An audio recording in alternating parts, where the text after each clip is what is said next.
Good evening, peoples. Welcome in. Hello, I am Chef Jay Tay. Happy to see all of you back. Happy Wednesday. Happy Ingredient Challenge night. Hello there, Will. Welcome in, Soph. Hi there, JK. Welcome, welcome, welcome. Hello there, Nyen. Lynn. We'll go with Lynn.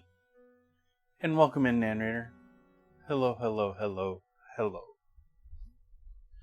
It is Klondike night. I am making dinner and dessert using Klondike bars.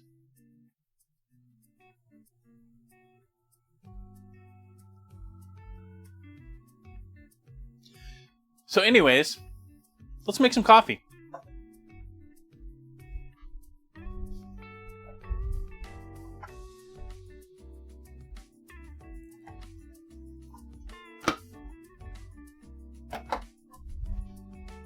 I have given the bot absolutely no idea what I'm doing tonight, so it's not going to be able to tell you anything.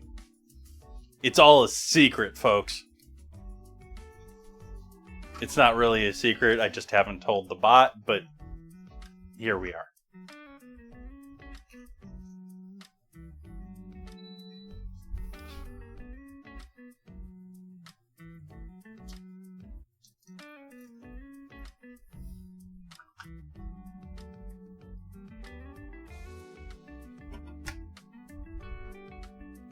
You know, you're right, that wouldn't be horrible. I did buy only one pack tonight. I was debating buying a second. That could have been a legitimate reason for the second.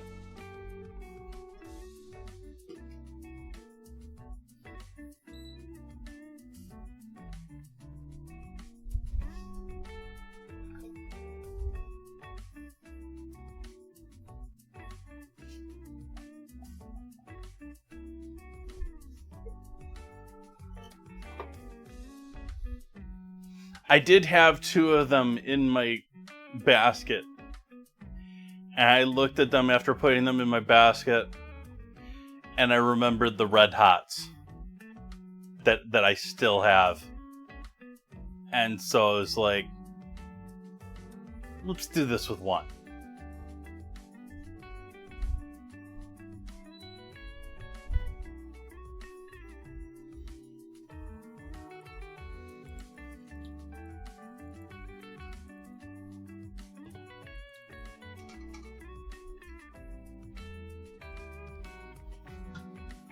So how's everyone's week been so far? I feel like I accomplished nothing yesterday.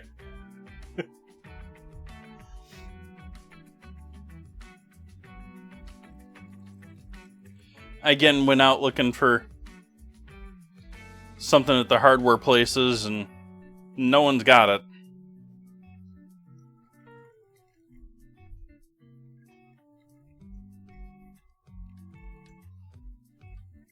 Hi, Chris. Bot has no idea what I'm doing tonight.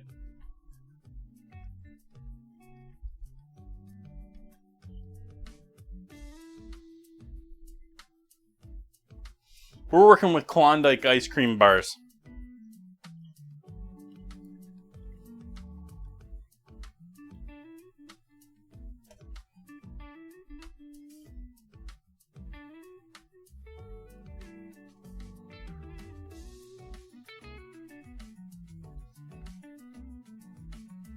But first we're making coffee.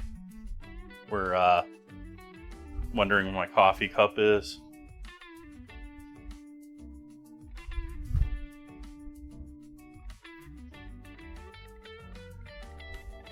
Is it buried?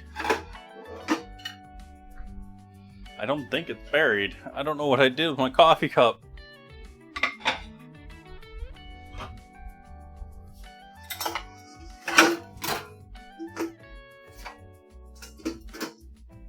I guess I'll unbury stuff and see if it's underneath this.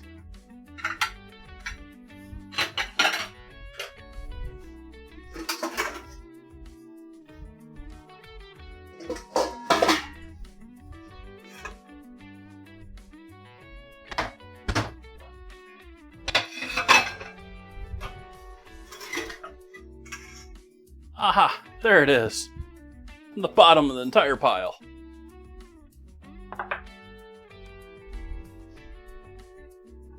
I'll probably need that at some point.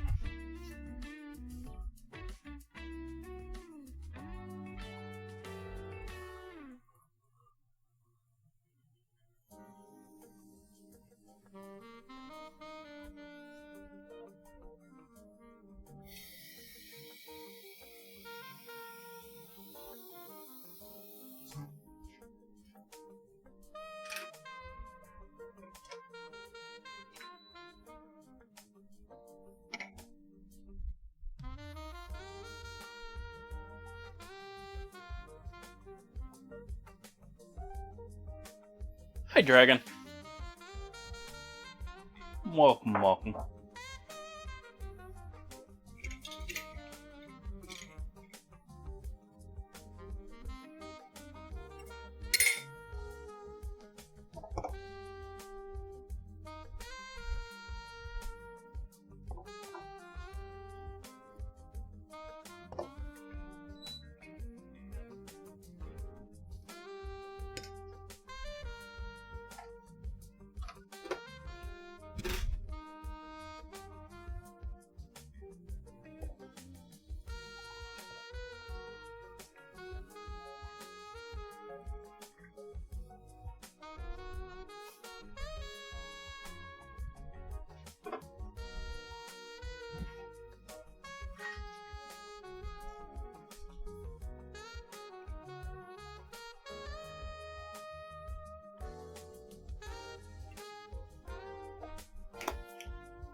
Chili. Chili Mac.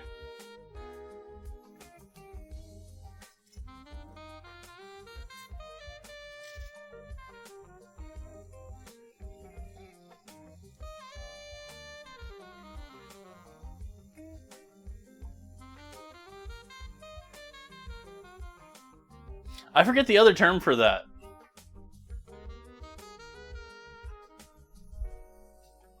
The, like, American term for that.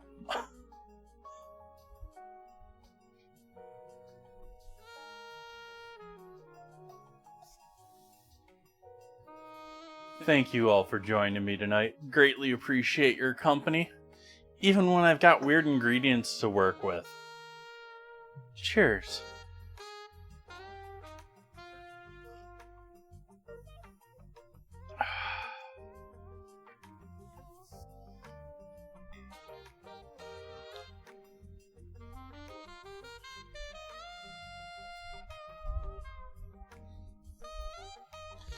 So the ones I showed on Discord looked a lot more like ice cream sandwiches, and those aren't actual Klondike bars. Actual Klondike bars are essentially just ice cream coated in chocolate.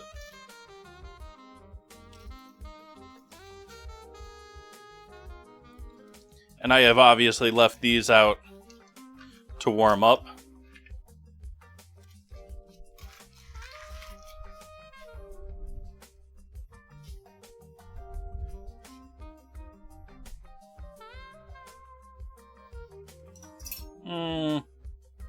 Maybe we'll use you.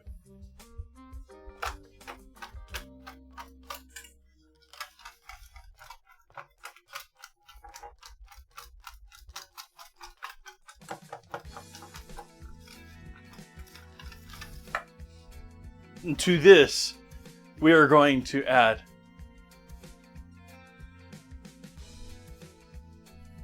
oil.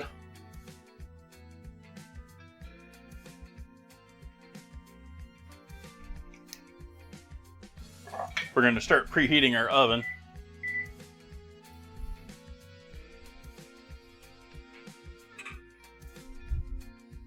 Salt.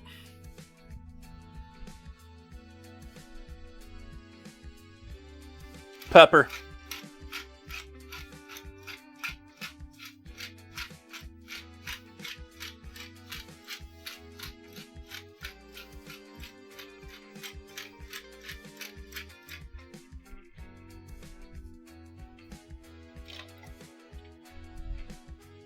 MSG.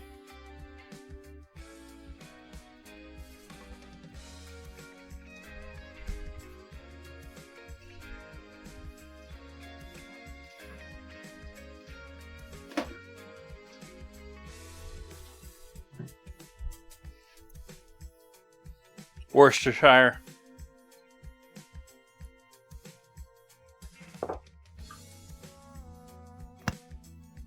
Soy sauce.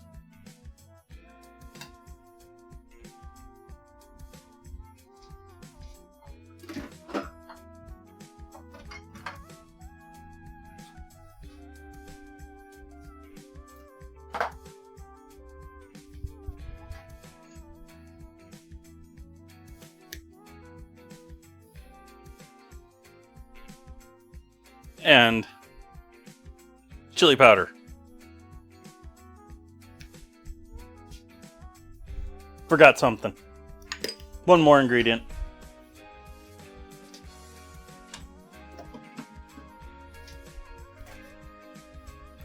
Mustard.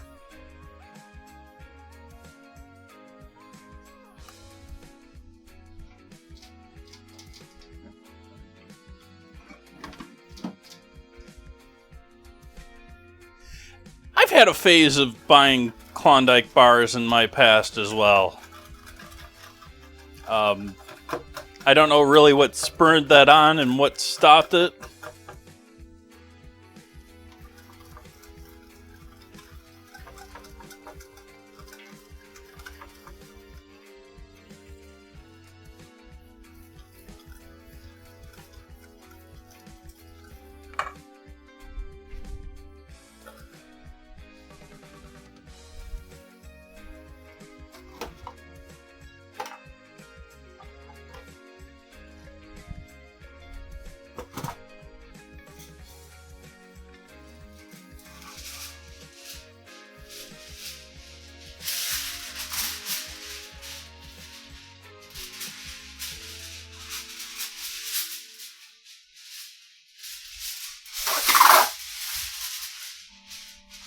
foil.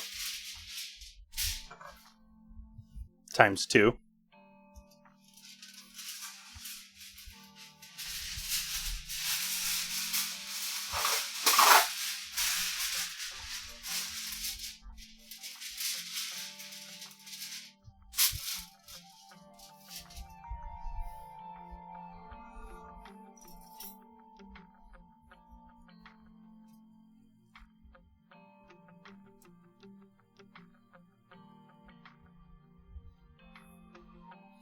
Okay, we're gonna get a real knife for this. I pick you.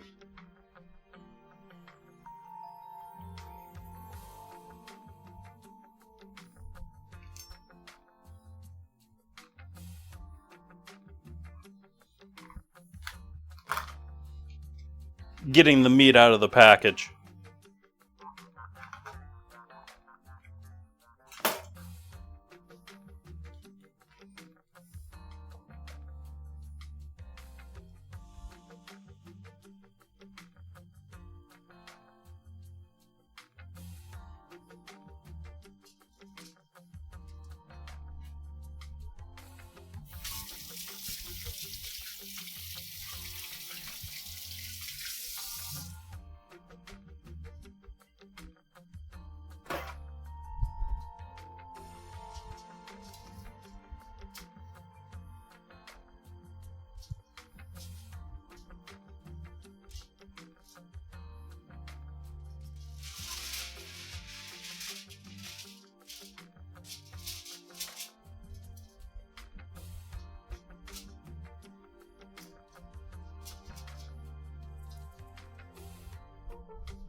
Little light salt on there on top of all this deliciousness.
What you are looking at right now, Chris, is 2 Klondike bars that have been melted and broken down a bit with a whisk. Though obviously not pureed, looking at the chocolate there. With chili, with mustard, with a whole bunch of other savory ingredients.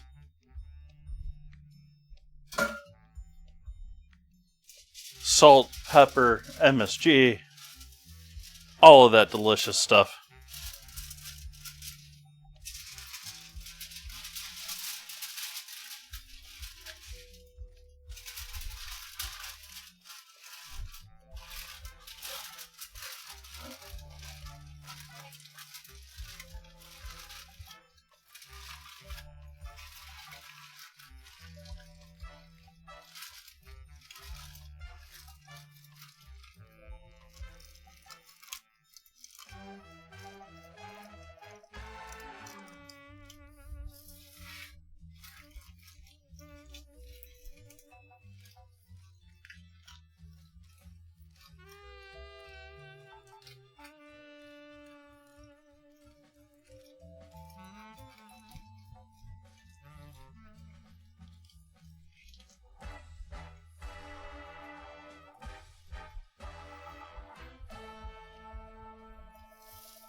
And there we have some ribs ready to go in the oven.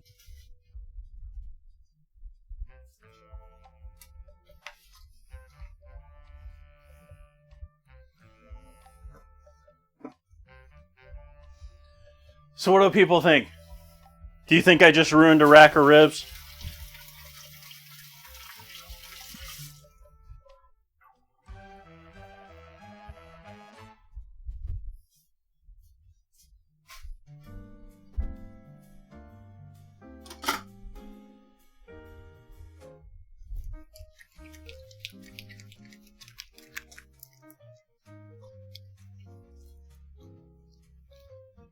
This is just the first of a couple of weird recipes tonight, by the way, folks.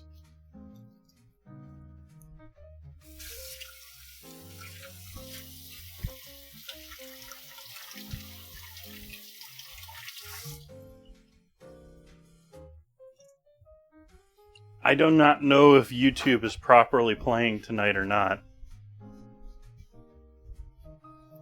I think I broke YouTube.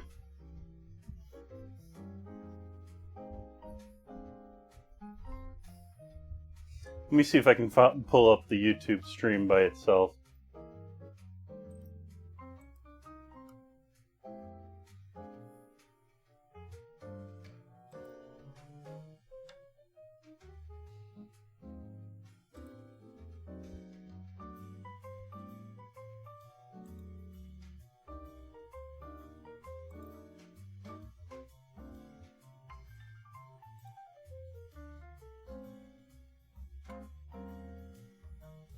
It's strange. It says,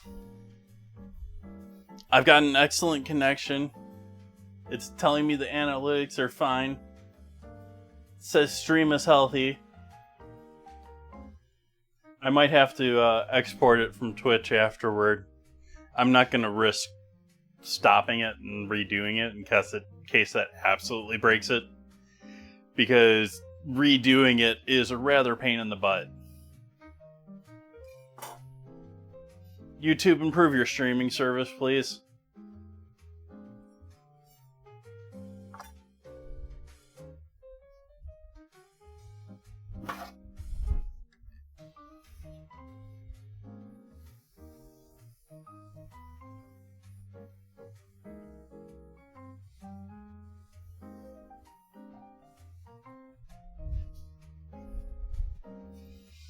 So we got that going. Let's throw that on the pan here. Get that in the oven.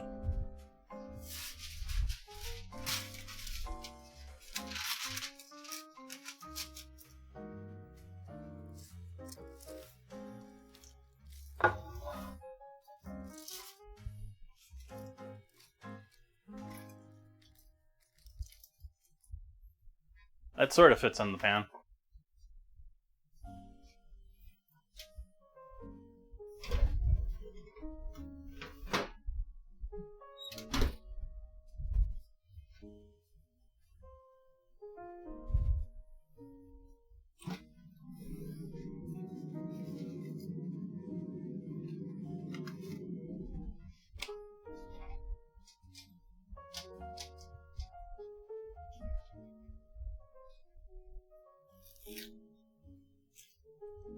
I'm opening the cream from the wrong end.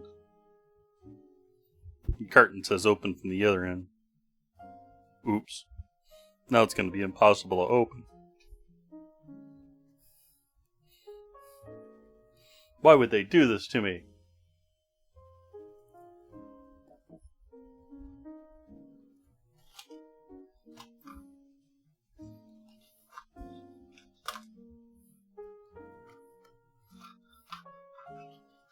I usually have no problem with these. I'm just irritated with it tonight.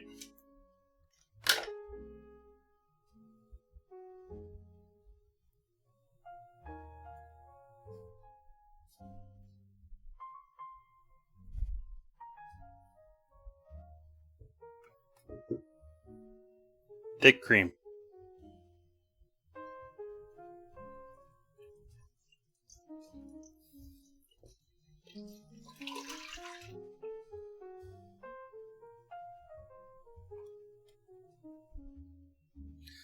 Bit of cream to the top of that set of cream.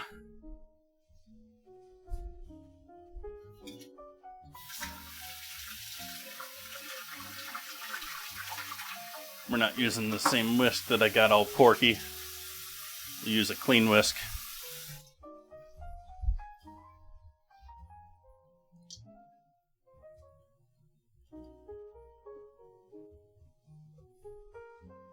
You're gonna sell me a carton full of fat. I'm gonna use it.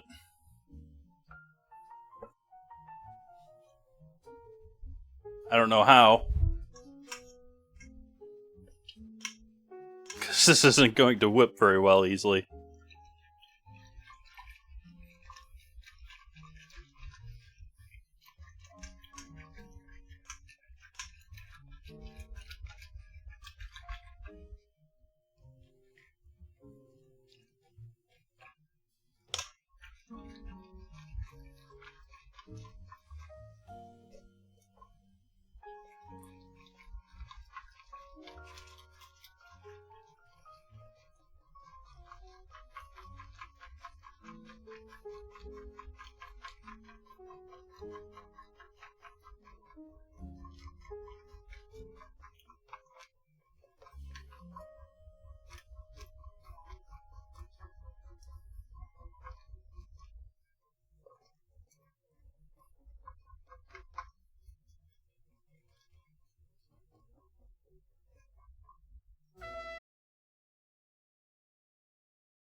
Uh, uh.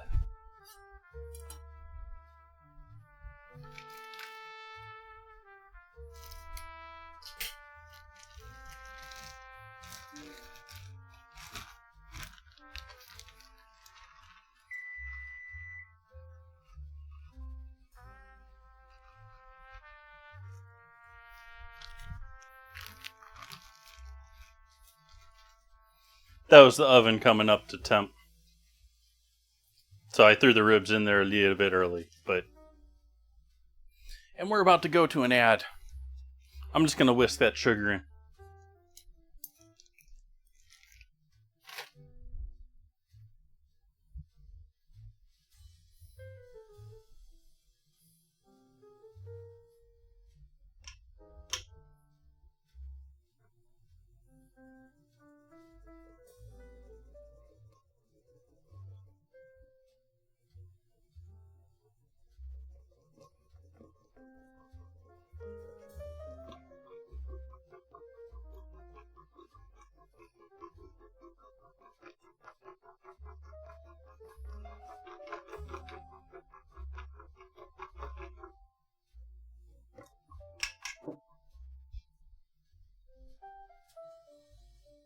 No, I had nachos last night.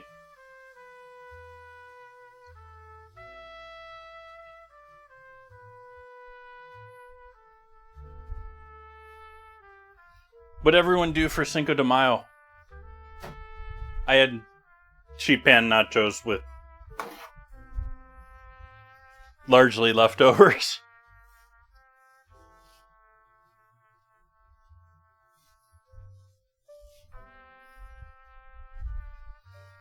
Ah.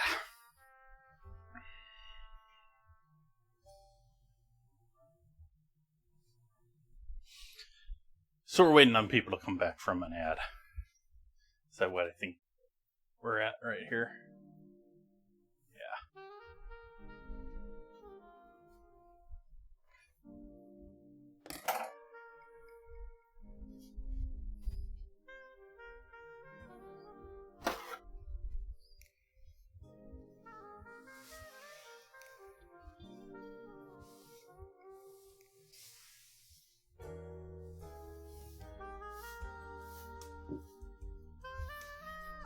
Interesting.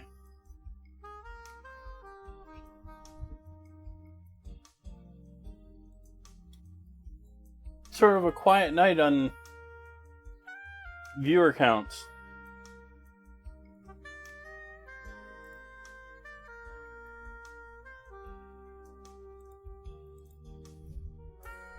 I guess no one likes Klondike bars?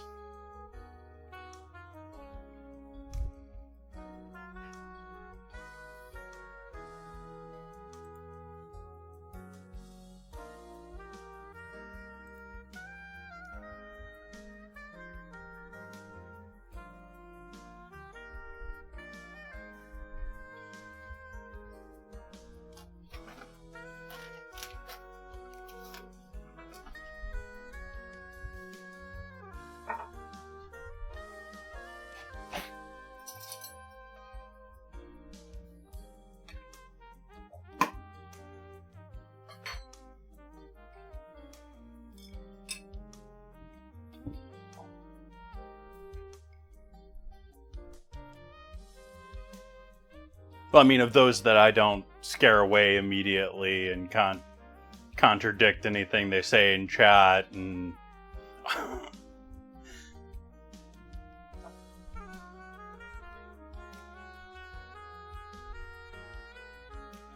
The food looks good, though.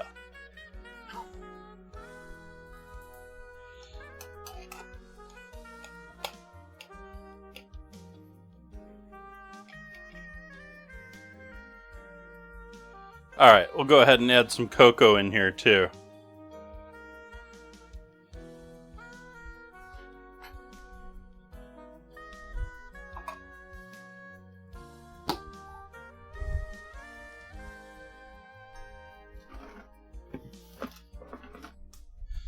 I swear I don't do it on purpose.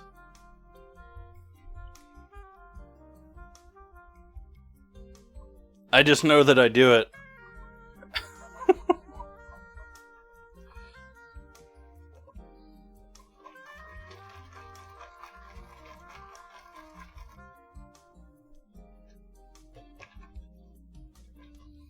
Okay, so we got some whipped cream.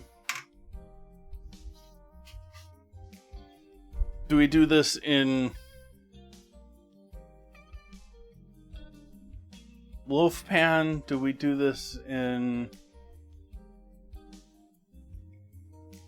That's actually...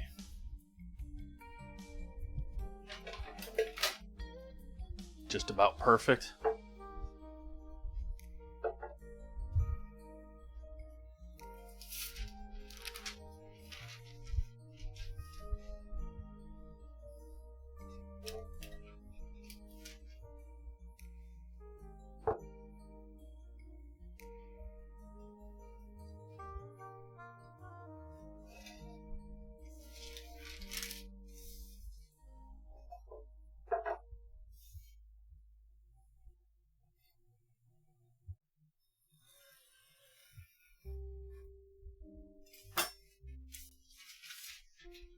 That was a deep cut.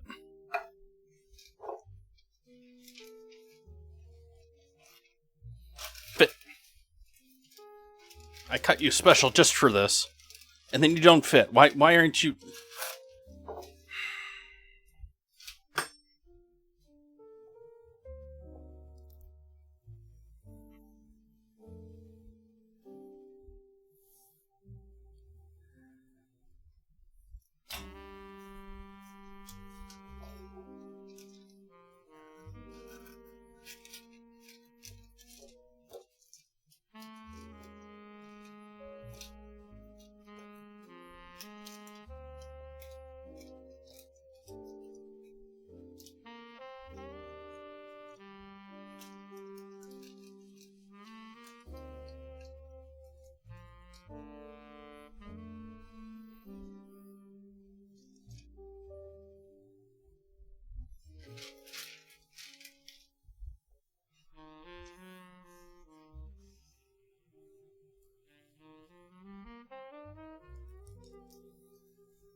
Klondike bar, frozen.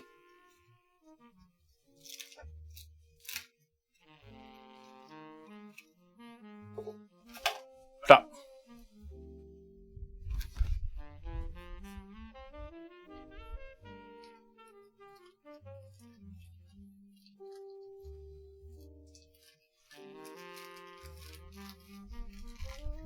Camera. I'm not on the ceiling. Oops, wrong way.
Cocoa, after sitting now, is starting to soak in, so there's little spots of cocoa in the whipped cream now.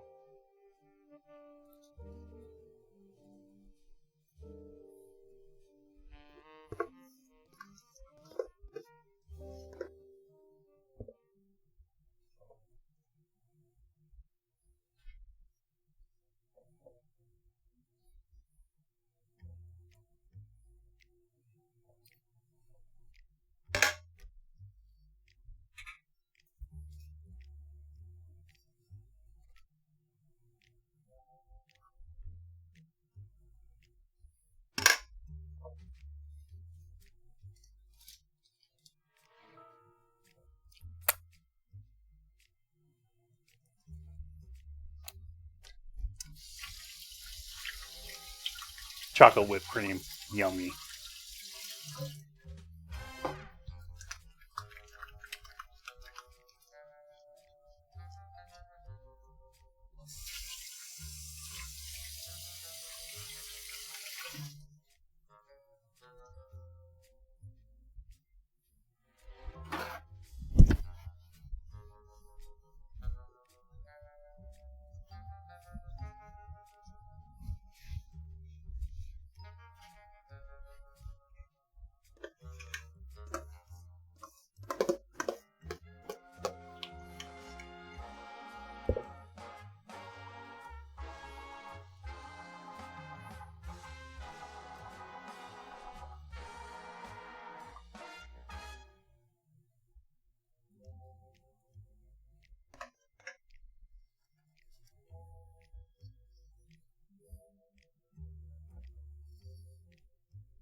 Into the freezer. Yeah, let's put it in this freezer.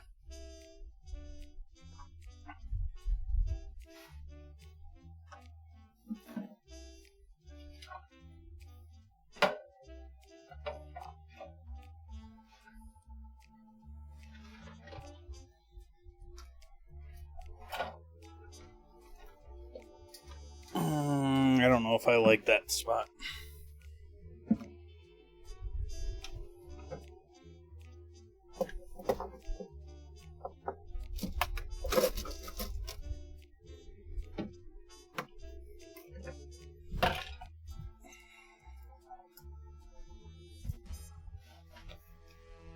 Alright, so our icebox cake is in the icebox. Our ribs are in the oven, even though I haven't even started a timer with those. Maybe we should start a...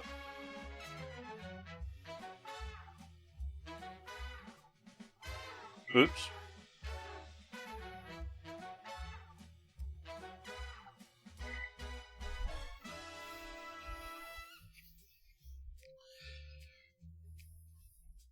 I don't know what the heck I'm going to do with the rest of this. I don't know what I could possibly do with this.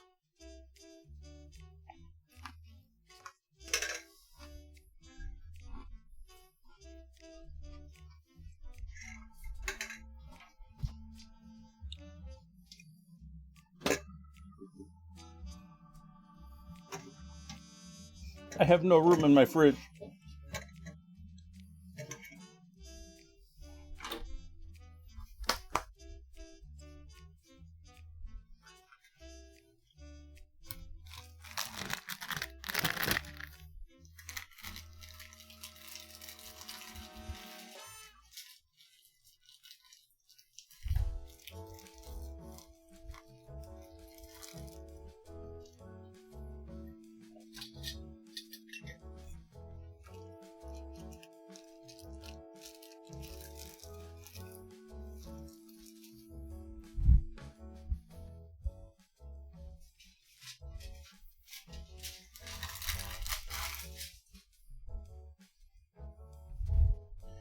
And now for my last trick.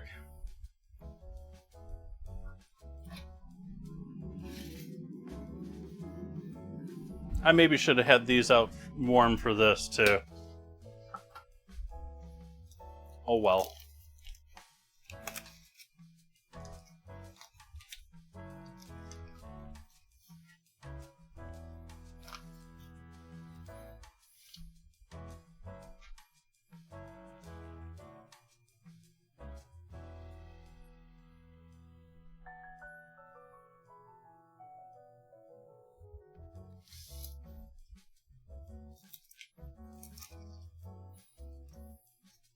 Who else remembers the commercials? What would you do for a Klondike? Like the original street interviewers.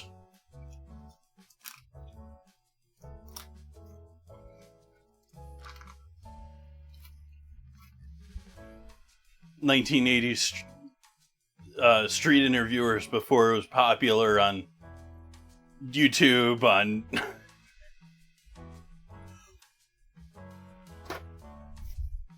What would you do ridiculous for an incredibly cheap item? Can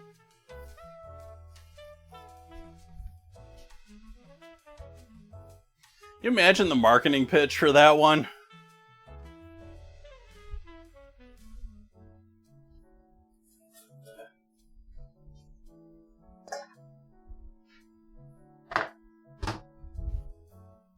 I actually think I'm going to use another one of those square containers tonight.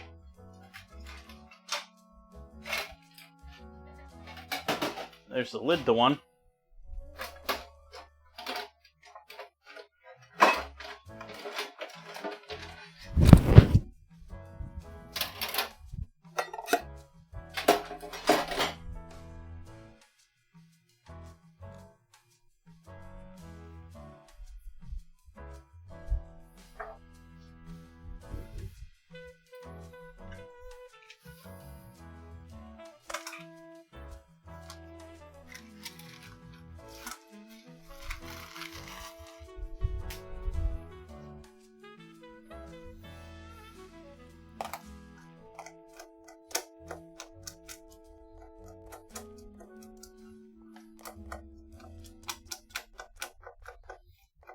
Problem with this is mostly I want the chocolate pretty well broken up for this.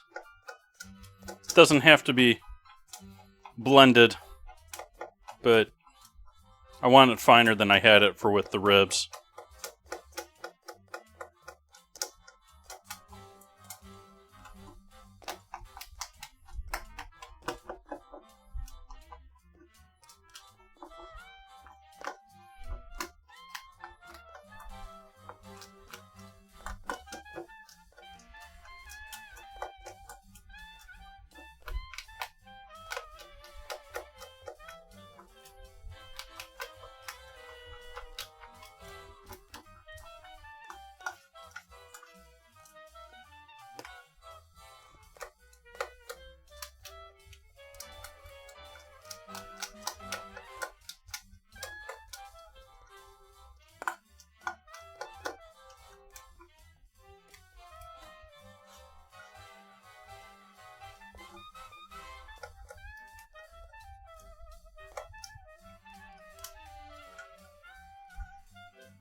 Flour.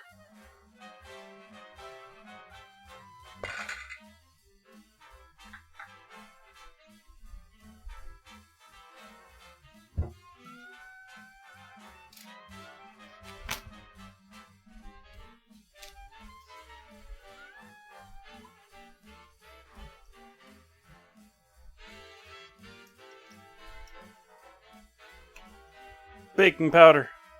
Baking soda. We want max fluff without having any eggs in here.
You think we're gonna make bread?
I still have candy canes too.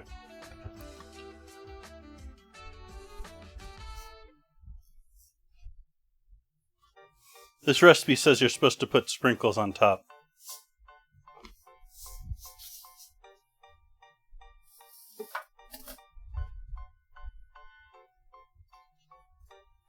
So I sprinkled it.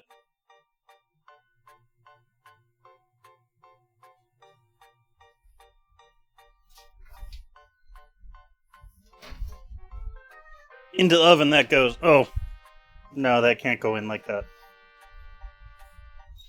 Sadly, that needs something underneath it.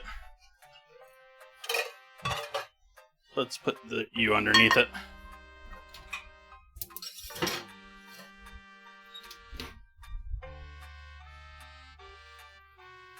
Okay.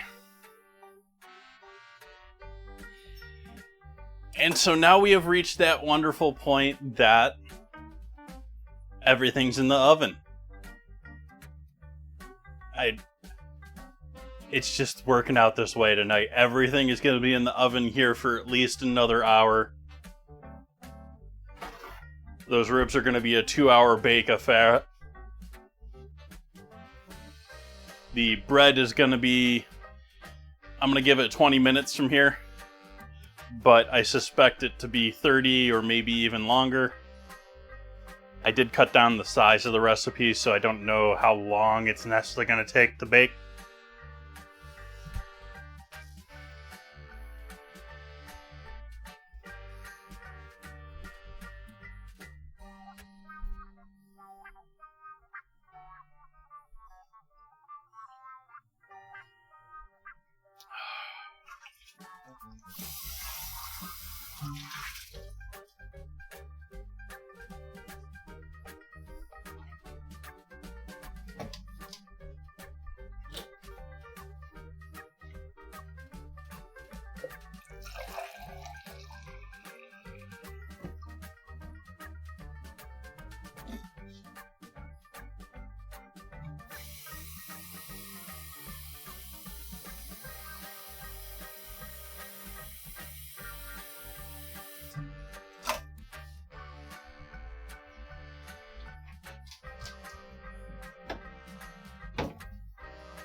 Hello, El Capitano.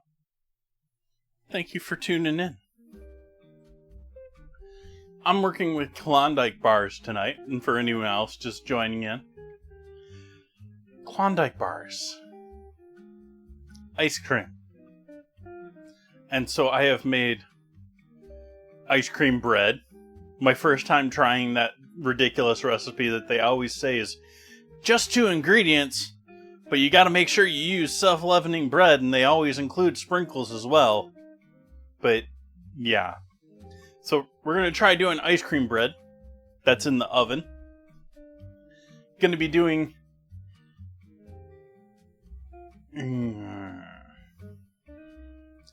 Klondike ribs. I've coated ribs in 2 Klondike bars and a whole bunch of savory other lovely deliciousness and a whole bunch of chili, and we'll see if it works for ribs.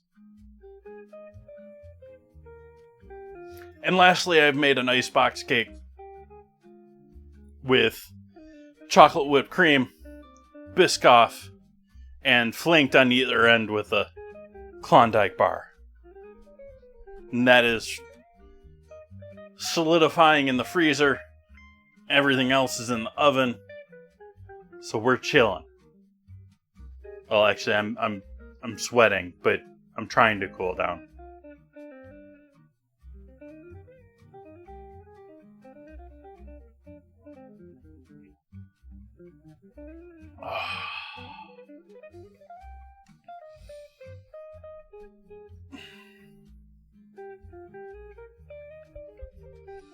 Let's see if the bot's got anything interesting in the news cycle tonight.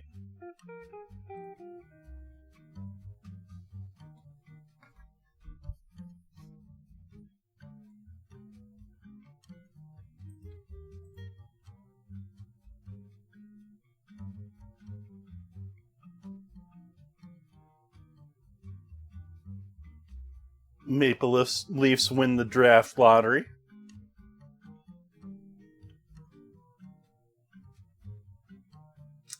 That cruise ship setup sounds pretty bad.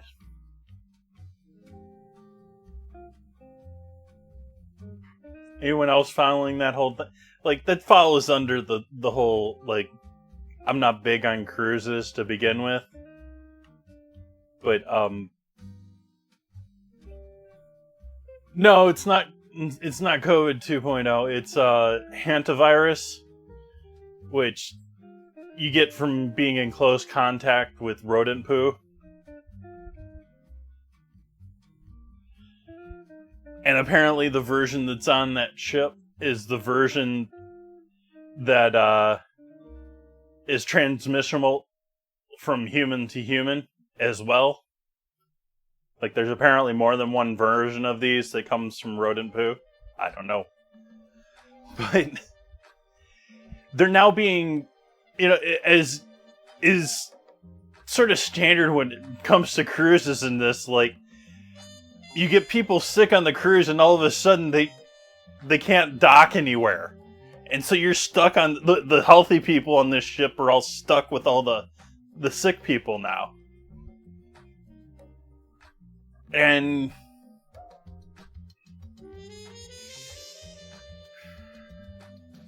hey, Bakery. And apparently they've now been denied port at least one place.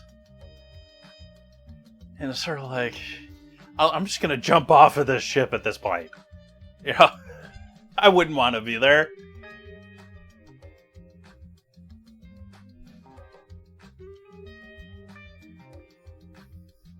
Nice, Bakery.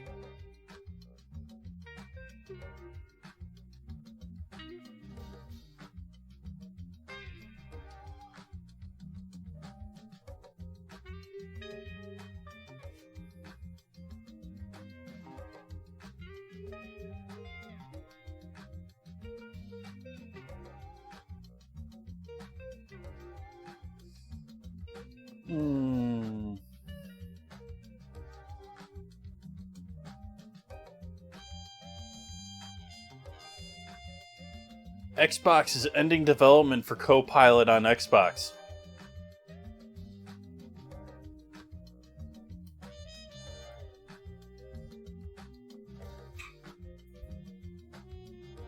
I don't think that's really news. Like they put someone that's big into AI as head of Xbox. It, to me, just means they're shaking things up or changing direction, or the AI landscape is changing like day to day, so like they have to be moving too.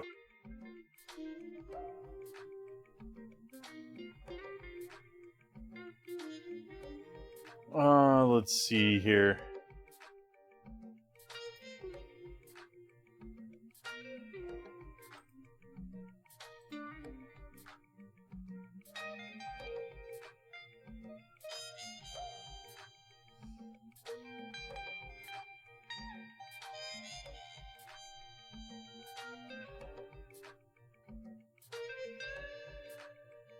That sort of makes sense. I'm sort of shocked that they didn't reel it in even further. Disneyland is apparently going cashless at their, like, mobile kiosks, which makes total sense in this day and age when they're going cashless with so many small operations and stuff like that. You can just have a little, like, Disney can have their own thing, but you can have your own little square or whatever. And I'm sort of surprised is they're not like saying that you have to have, like, they're saying that you can use credit or Disney gift card or their app. I'm sort of surprised that it isn't just you have to use our app.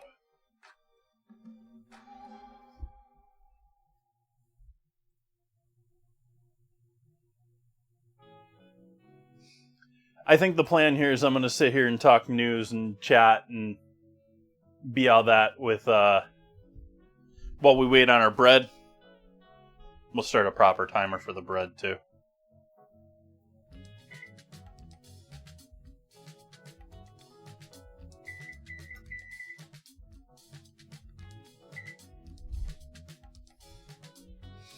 We'll sit here and chat another 15 minutes waiting on the bread to bake. We'll take a look at the bread, and then I'm going to be taking a long break for those ribs. The ribs, we're going to need at least a full solid hour of bake time. I know that makes for a long AFK where it's sort of like maybe you should just stop and restart the stream if I want to show it, or I don't know. Welcome in, Mr. Good Time. I'm doing my ingredient challenge tonight. On Wednesdays, chat votes on an ingredient that I have to use for dinner. And so I am making dinner and dessert using Klondike bars. The chocolate-coated ice cream bars, if you're not... I don't know if they're international or just a US thing.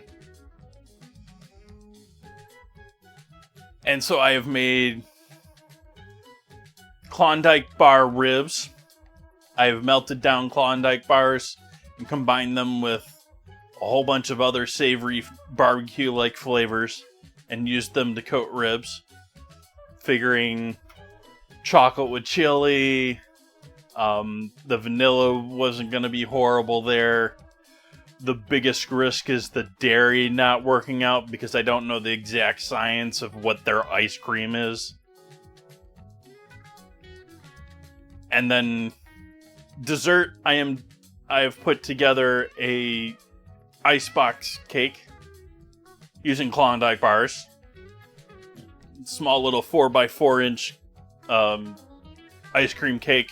Or icebox cake with chocolate whipped cream, chocolate sweetened whipped cream, Biscoff bars, and flanked on either end with a Klondike bar.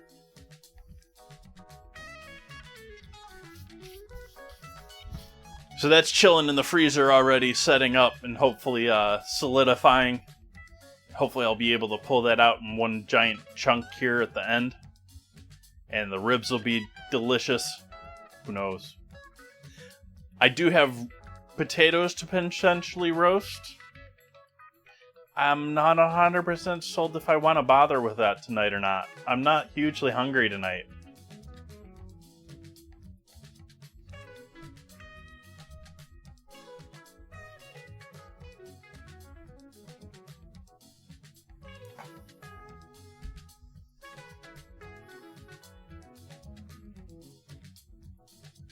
Well, let's go back to scouting the news here.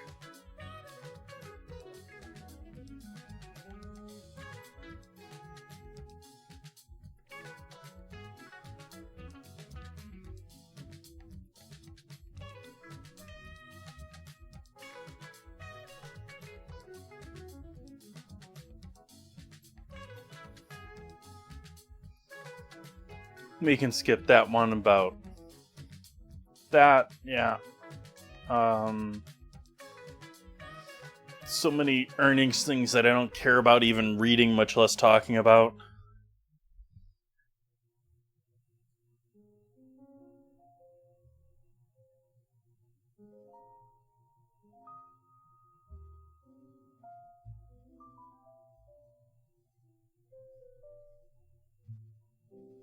Ooh, more Disney news.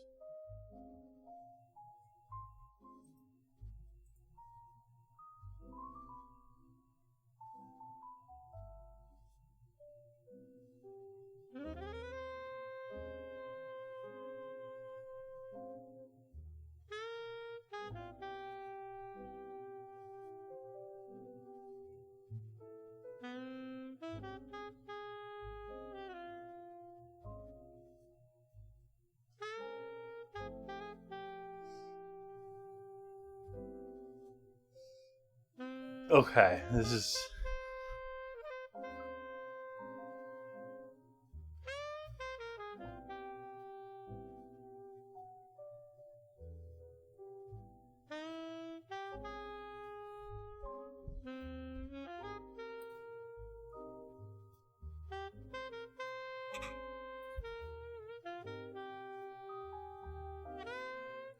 So Disney has created a... Sorry, this took me a moment to figure out what the writer was actually saying.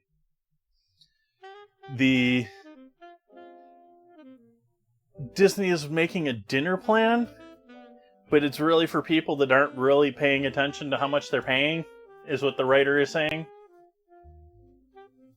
So in other words, it's the dinner plan for people that don't care what they're paying, I guess.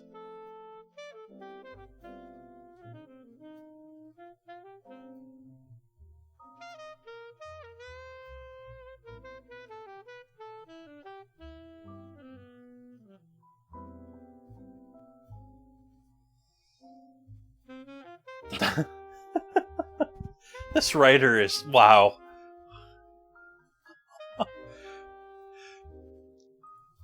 They go on to... They start off by explaining that this dinner plan is for the people that are not nitpicking on price, or not creating spreadsheets of everything available at the resort and figuring out exactly what they're after and what they can afford. And then she goes on to do spreadsheets about what you can get with the Disney plan.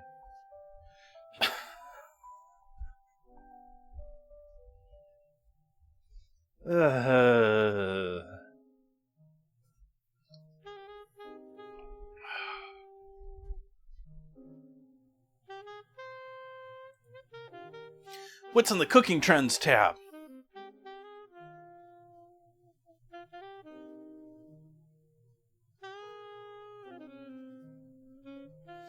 Engineering resilient food systems in a warming world. No, thank you.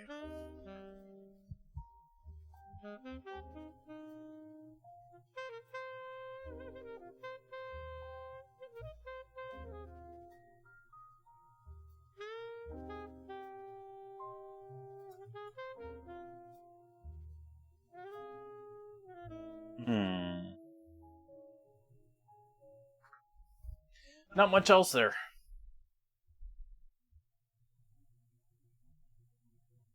You went on a Disney cruise in 2012? I was talking about a cruise earlier. The one with the people getting sick on it and the port saying they don't want people to come in.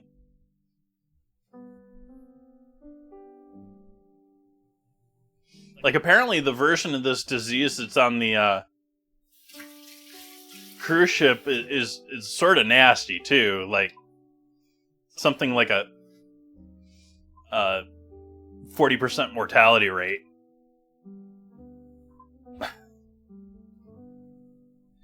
I don't know. It's all in the news. You can just Google cruise line. It'll probably come up first thing in the news.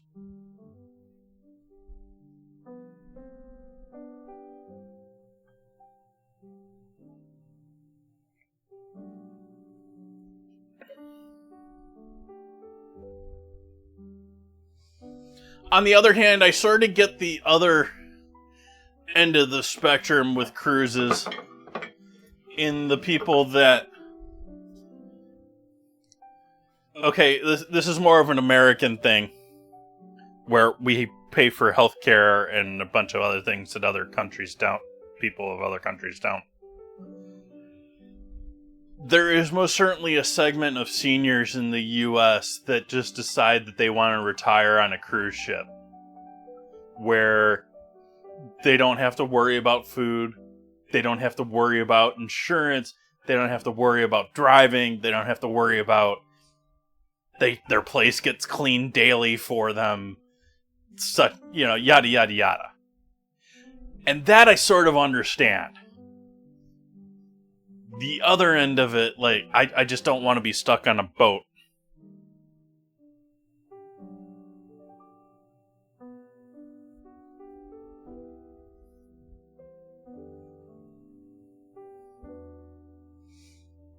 And imagine, like, you're in a...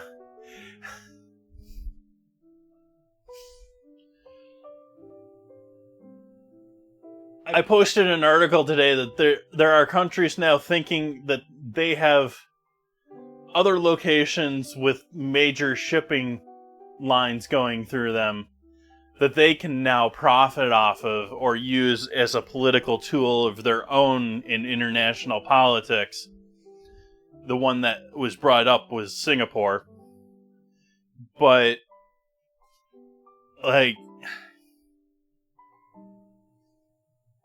you're on a cruise ship and now all of a sudden you're stuck on that cruise ship because you can't go through a strait? Or you can't go through a lock system, or you can't... Yeah, I just don't love the idea of being on a cruise ship.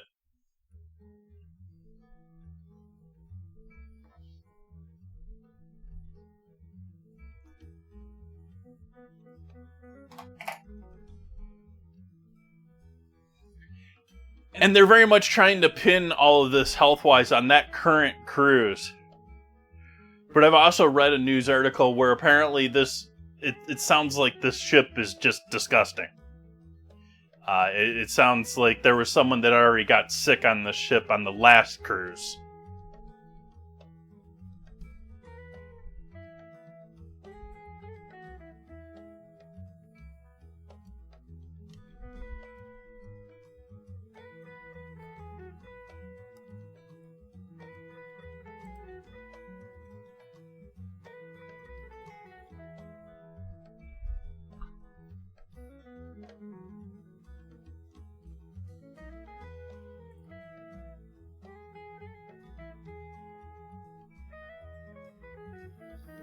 Well, that's sort of a boring. Let's see if we can't find some other news here.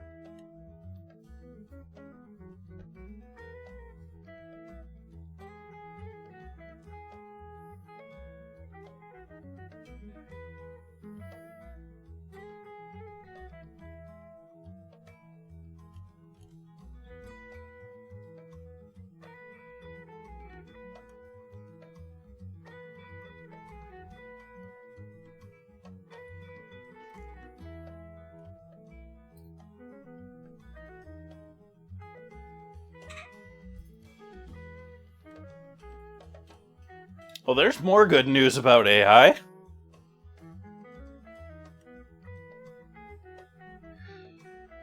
Coinbase engineer says AI agents could kill the internet's favorite business model: ads.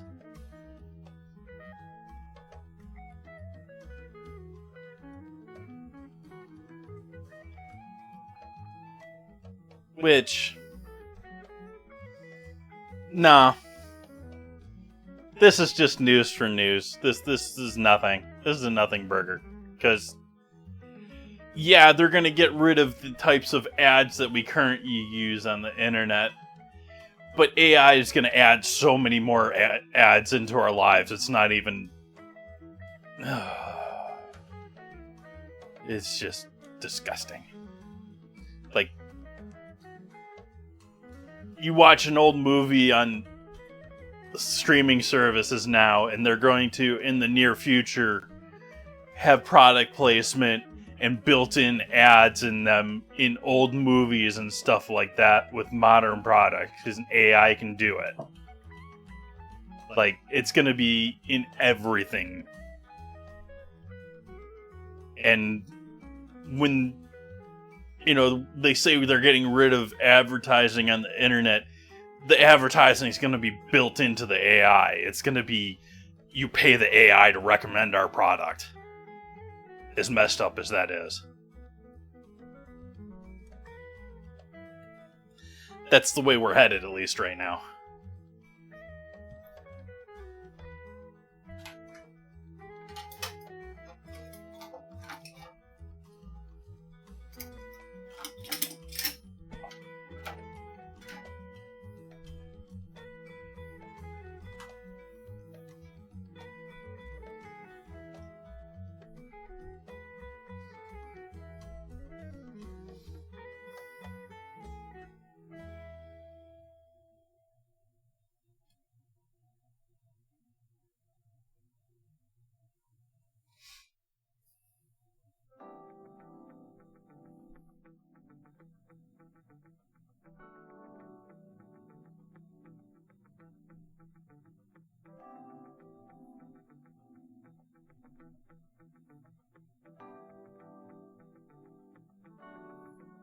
Nope, nothing there, nothing there.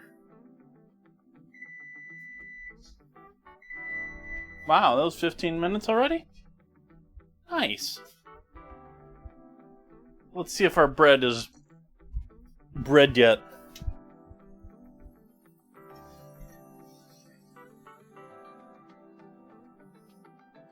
It's breading, but I don't think it's quite breaded.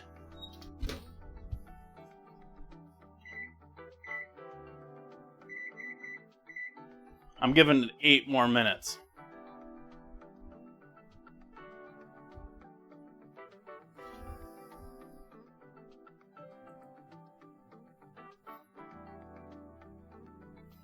I scared you all away with my political talk, though.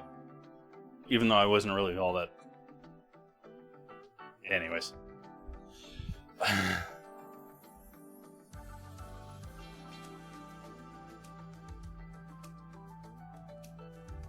Okay.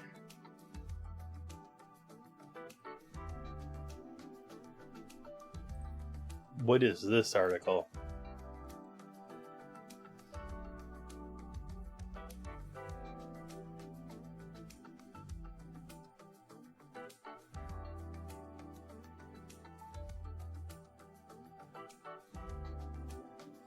There's an insect infecting LA.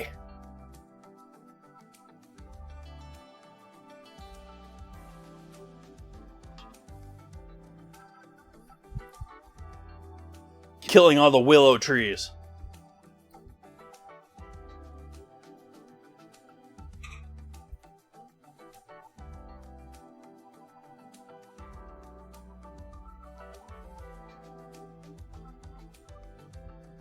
Just say no to invasive beetles. Hi, Alex.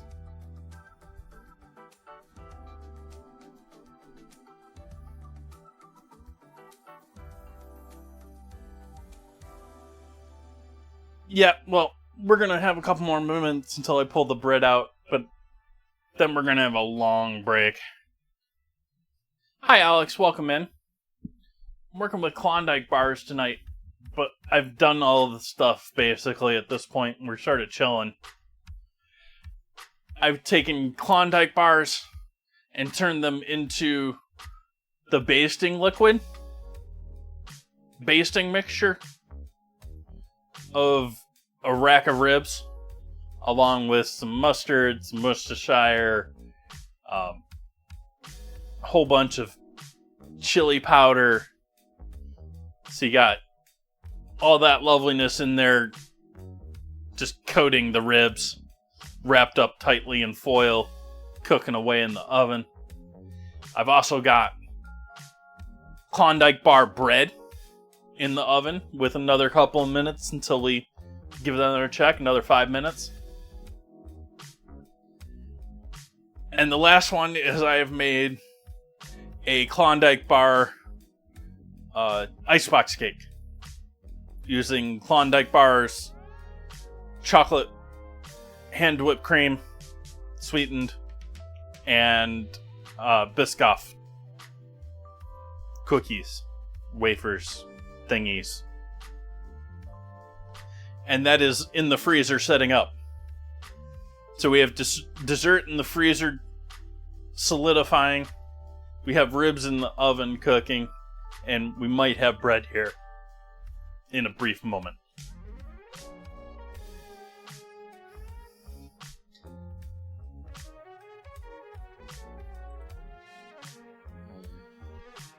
But once the bread is out, we're going to need at least another hour on these ribs to cook them thoroughly, get the nice thorough bake on them. And so we're probably going to AFK for about an hour.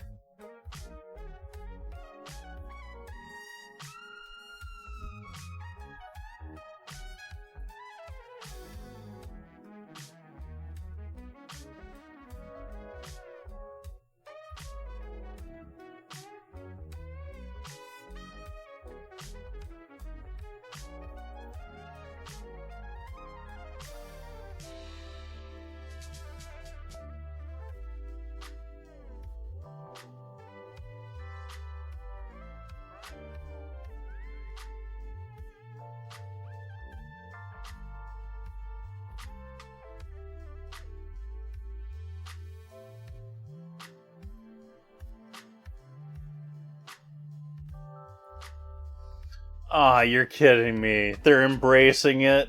Of course they are. That is the corporate cheapness way to be.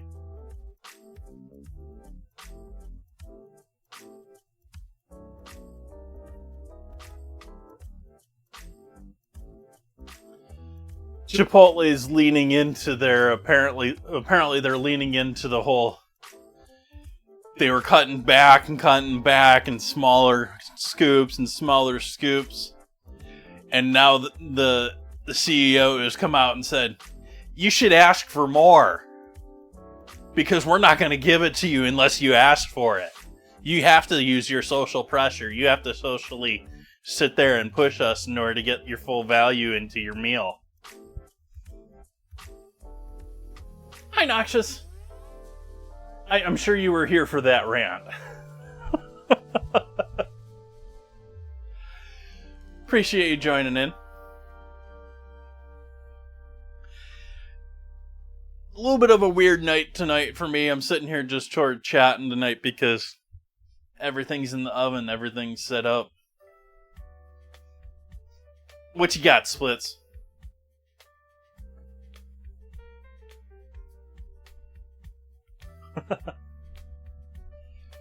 I've got an icebox cake. If you're just joining in, I don't know when you came in here. I just said a couple minutes ago I've got going on, but I've got an icebox cake setting up in the freezer.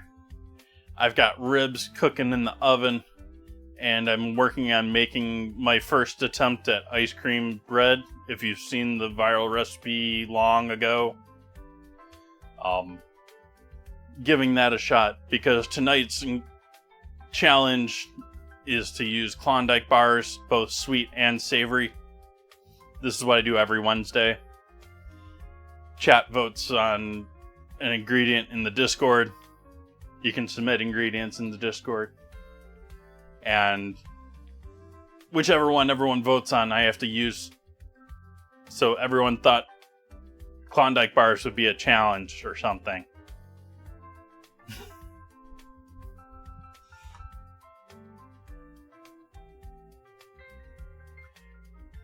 No vote for May 13, Alex, because I am taking the majority of that next week off. That's actually good things to bring up right now, too. I'm normally a very solid 4-night-a-week streamer. The next week I am only doing 1 night a week. I am going to stream on Sunday, and then the next stream is going to be Sunday. Got things and plans and doing things behind the scenes, working on things. Need a couple of days off from the normal schedule to set things up. And we'll go from there.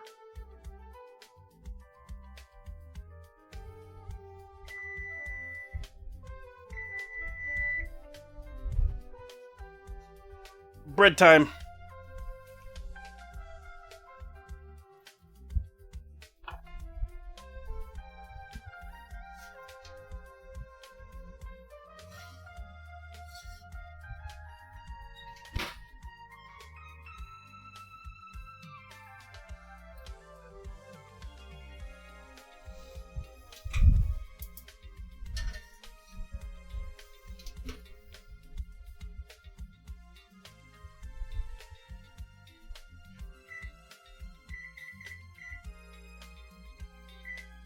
I'm gonna give that a couple more minutes.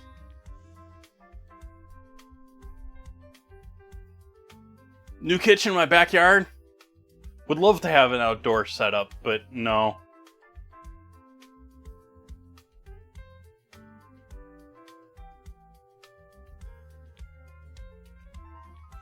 Oh, I built the script over here. That, if it actually works. But, let's see here.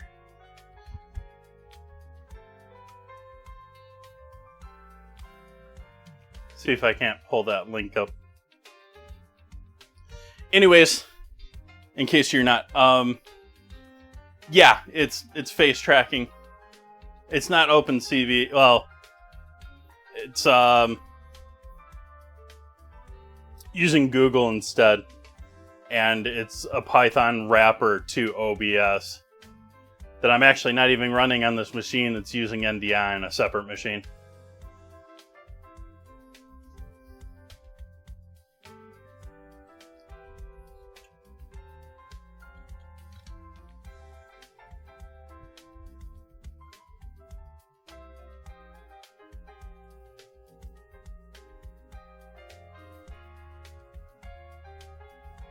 I'm about to go to our 3 minutes an hour ad to get rid of pre-rolls.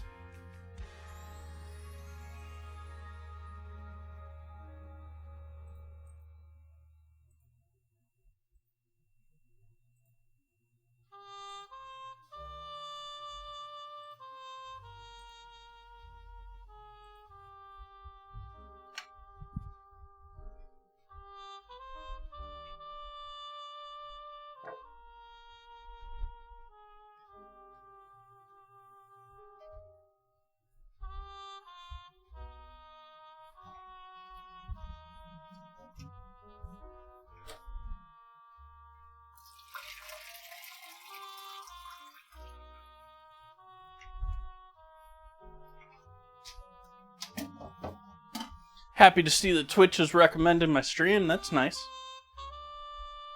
Appreciate that, Twitch. Thank you.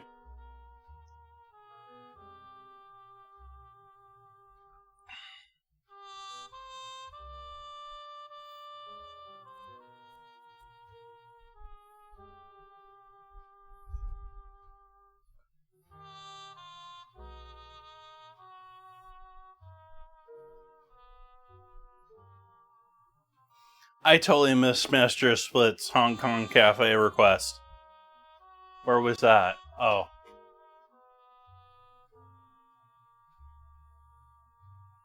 I even asked you for it, Splits.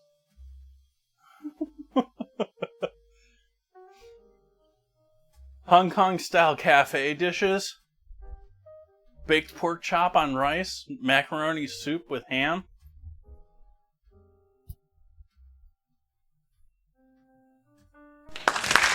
Thank you for the follow.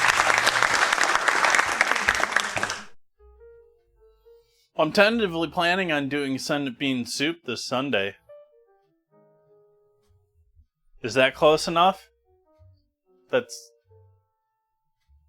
It's not macaroni, but it's soup.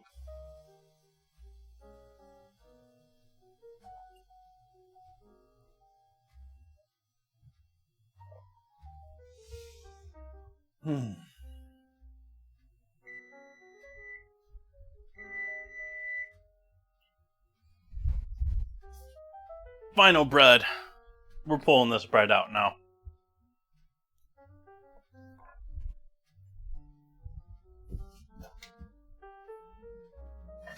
You trying to get me to join a club?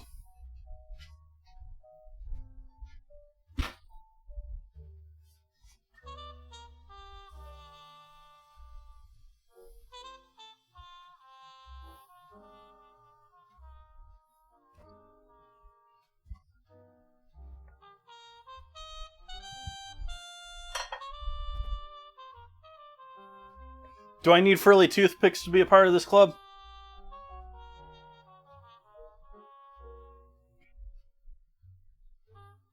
We have bread.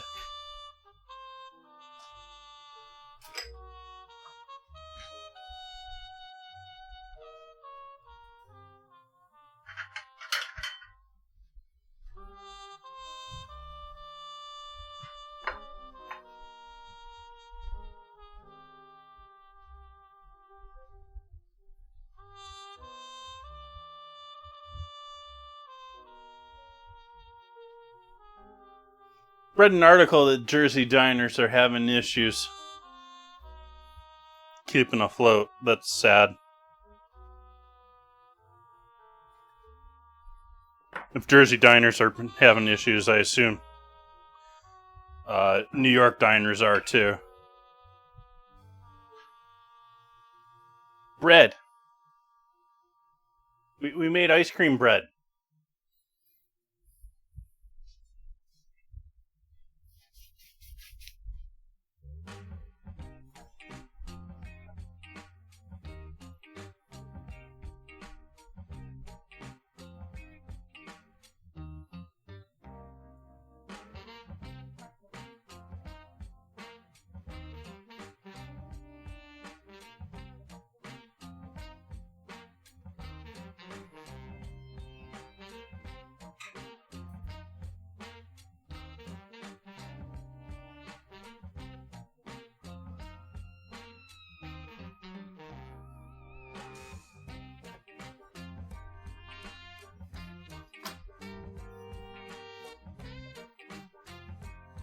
This was pretty simple. Roughly equal amount ice cream, flour, add baking powder, add baking soda, mix it up enough.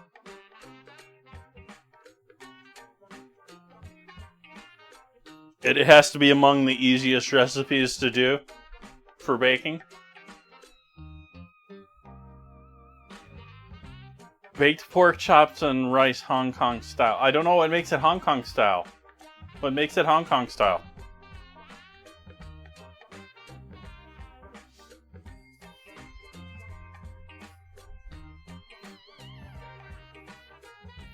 I mean, I've made plenty of pork chops and rice, and I'm sure I've done that several times on stream.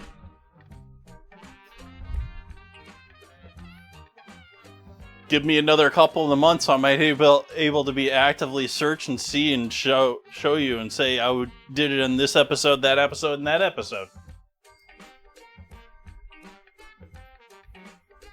Other behind the scenes stuff.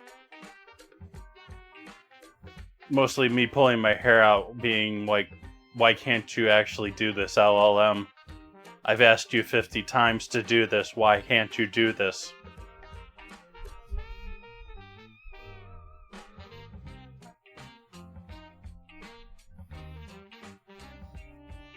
While hoping it's not opening 20 ports to my house to the internet.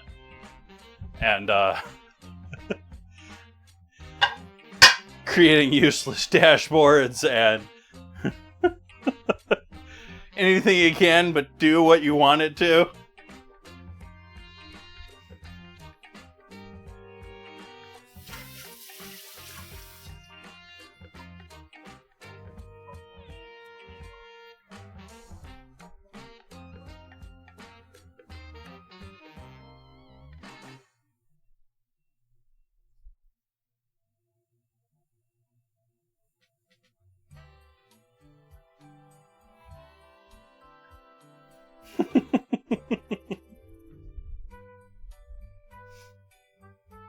I've actually been struggling in how do I actually protect my data. Like, for the most part, I've got it on read-only access to any of my data. But it's getting to the point where it can read passwords elsewhere or, you know, read the network settings on another computer and do it on its own. Like, it's getting ridiculous. And, like,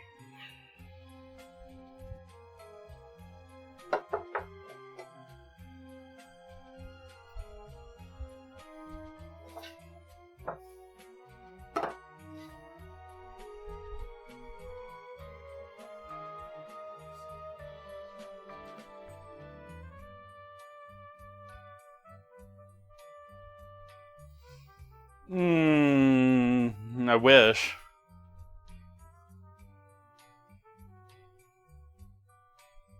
It's everywhere.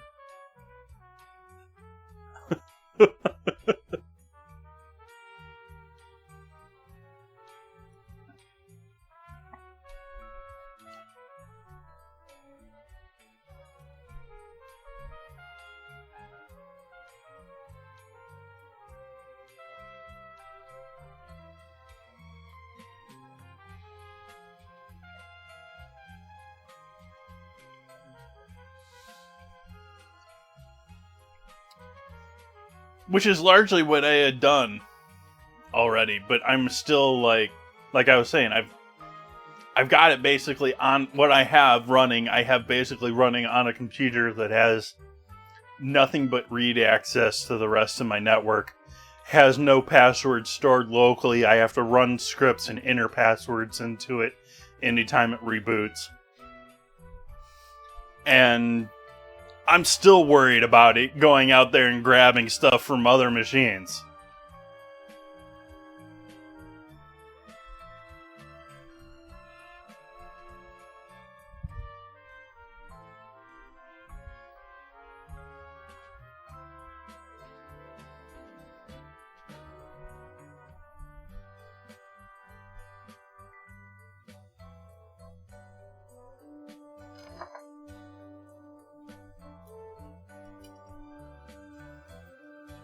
It's breaded pork chops on a bed of fried rice topped with tomato sauce and cheese.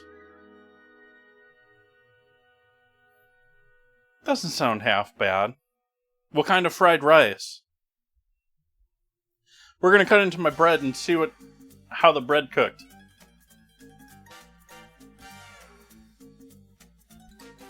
It's obviously got some soft chocolate in it from the Klondike. Let's be creative and go to diagonal. Why not?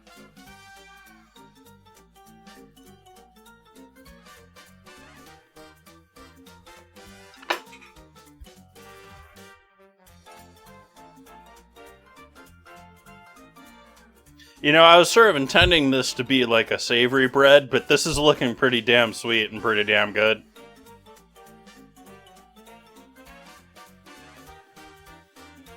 I think I have to try some of this.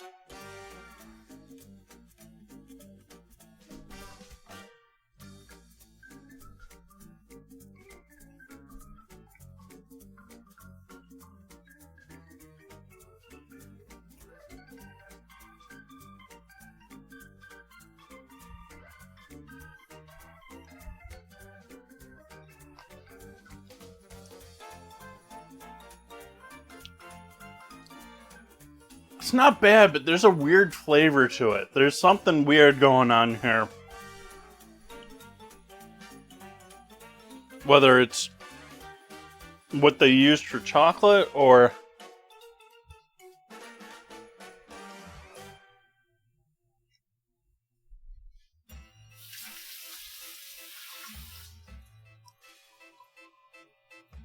It's a sweet bread. It's chocolatey. It's yummy. There's just that... There's a flavor that's just not quite... It's almost eggy.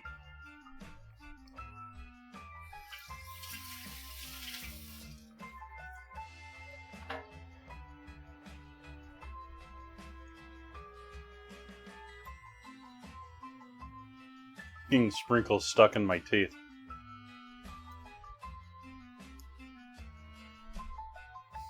But yeah, that's some pretty good stuff there.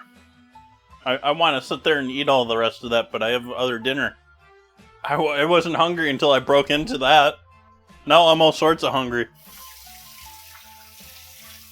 That was a mistake.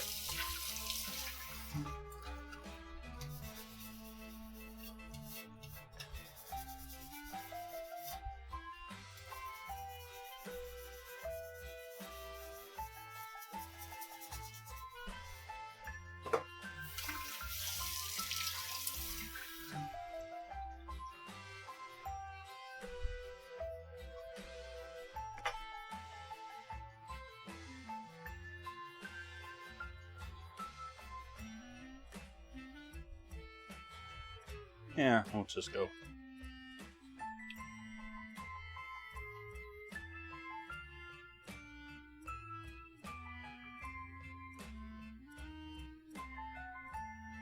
I don't think I have any Hong Kong style cafes near me.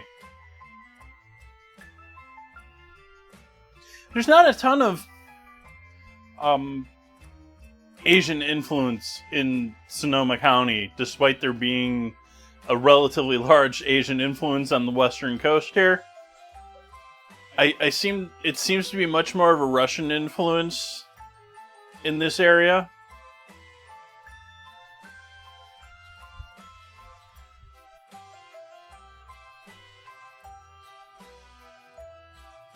We have several Russian restaurants. I don't know how many of them are still around, but we've had several Russian restaurants that I've known of out by the coast.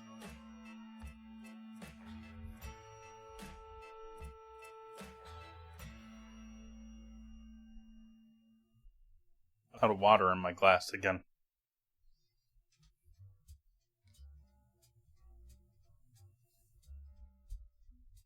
It doesn't sound bad, Splits. It sounds sort of Japanesey in the way that they're smothering the pork chop, but I would more do the fried rice put a like layer of sauce on the fried rice like you're doing spaghetti fried rice, and then the pork chop on top of that.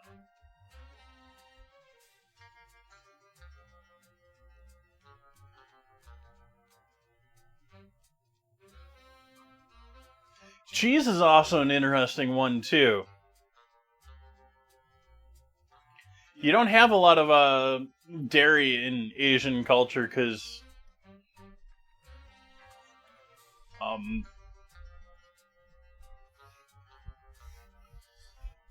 not 100% which cultures it is, but I know several of the cultures in Asia, including Chinese, are 1/3 lactose intolerant. Like, it's very high lactose intolerance in parts of Asia. And so it's not a very high part of their cuisine to have lots of cheese and dairy in it.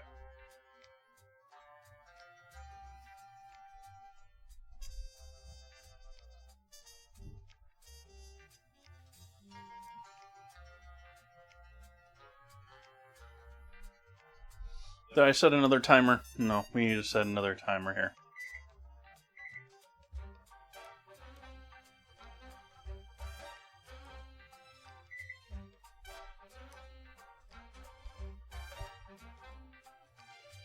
There are a shocking number of Japanese places near you in the middle of the desert. Nearest ocean is a 12-hour drive away.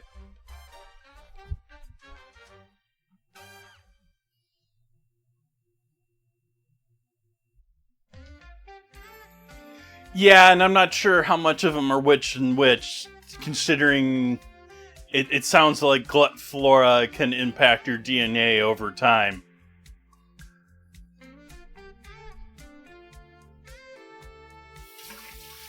And they're finding other things that are weird links like that. There was another disease I just read recently that they're potentially linking to young childhood exposure to E. coli. If you got the sprinkle splits,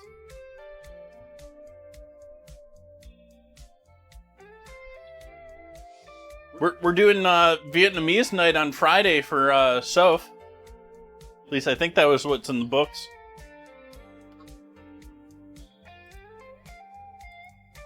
Yeah, we're doing Vietnamese cuisine on Friday.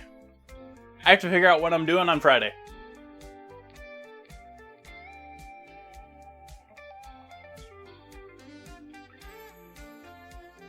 I think all of us are noxious. Welcome in, by the way. Like, scientists don't know what's going on with our gut bacteria quite yet. Like, they don't even agree upon how much bacteria we have in our body.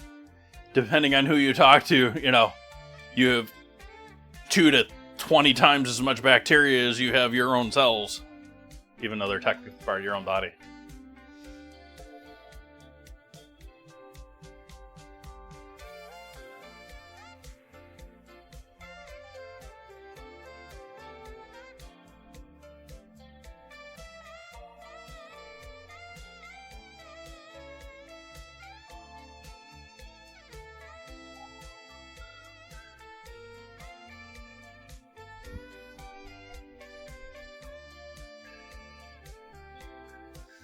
I don't know what I'm going to do for Vietnamese night. Gochujang's some decent stuff, though. That's Korean, though. But scramble, that's Korean, not Vietnamese. Get with the conversation.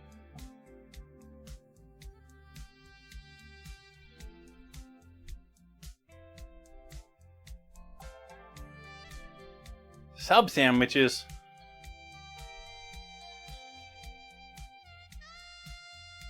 You mean Vietnamese banh mi? Oh, you said banh mi. Noxus said banh mi just up there. There's a dude that makes banh mi at the, they're not, like, sort of authentic, but he makes some pretty good banh mi at the farmers markets here. He doesn't do. I don't know if he still does any of the markets. He used to do all sorts of them, and he cut back to like one or two of them. I think mostly because he was doing okay and selling his cookies in a bunch of small supermarkets.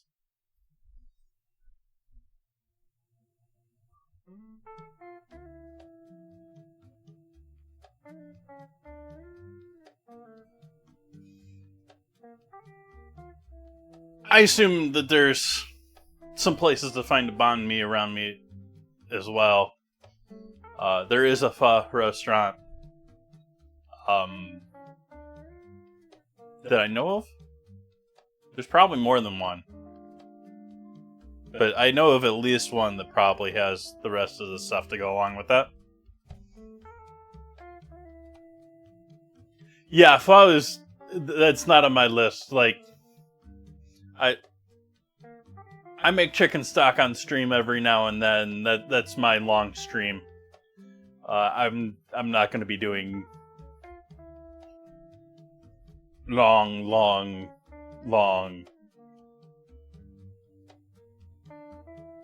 cooks for soup.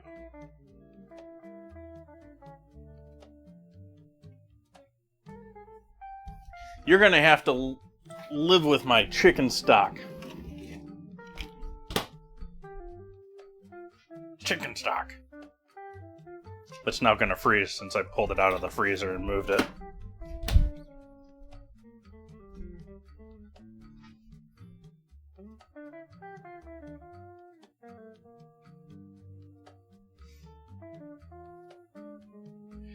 My city doesn't confound me. It's just incredibly overcrowded at this point, and is not going to get any less crowded. And they're not building roads. Look, this whole county is just ridiculous in driving now. The 101, and like, between like 3 and 5, the 101 in Sonoma is now like it was in LA when I was in LA.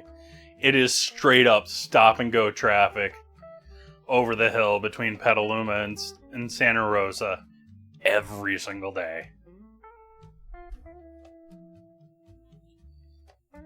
It's now generally quicker to use the side roads than the freeway, and the side roads are a trip.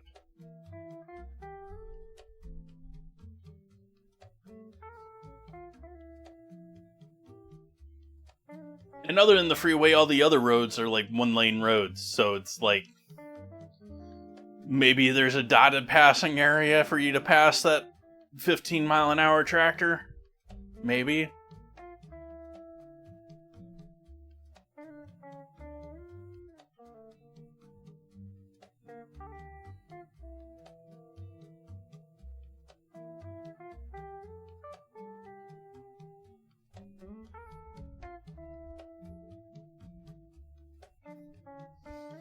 But my city has just been booming. Like, they keep putting up apartments, they keep putting up... Like, when I moved out here, I was like, I'm moving out in the country. I'm moving out in the boondocks. And now I'm just like, it wasn't even a month ago I had the local club pounding music so loud that I could hear it inside my house. Like, it has gotten ridiculous. I feel like I'm that old geezer complaining about the neighborhood used to be so much better, but it used to be so much better.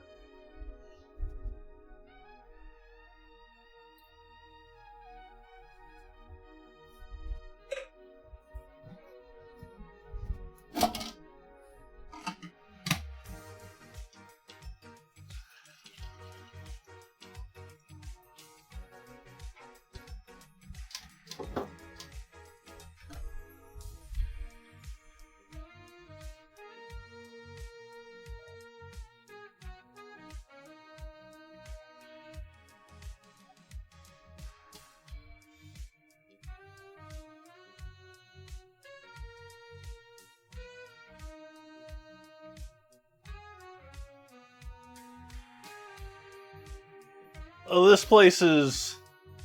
I looked on Google. It's almost 800 feet away.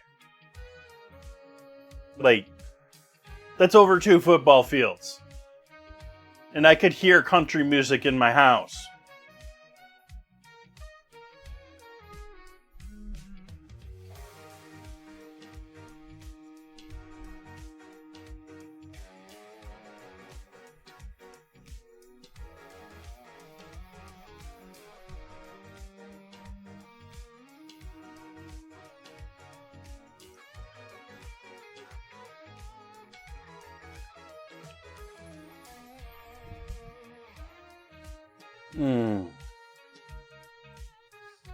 Alright, what else can we talk about here while we're chilling?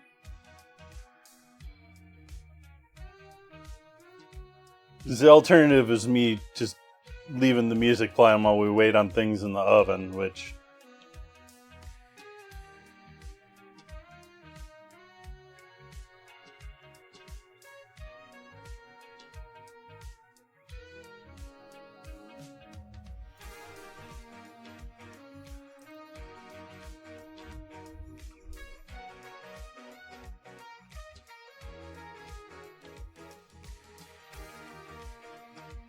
Not a huge fan of beef Wellington.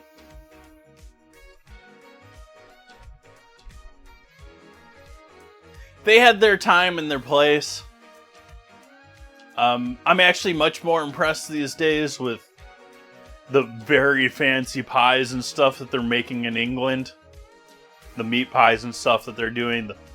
The very fancy pâtés that are en croûte. Largely, yes. It's a nice show-off item to say that you can do it, and you can do it well if you can do it well.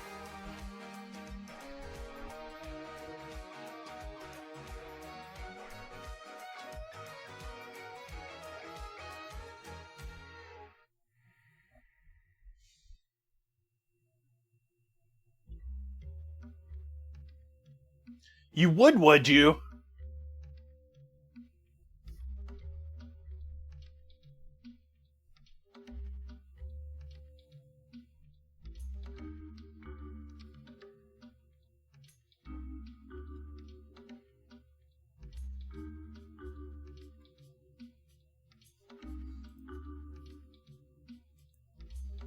Oh, this is a copycat recipe? Okay.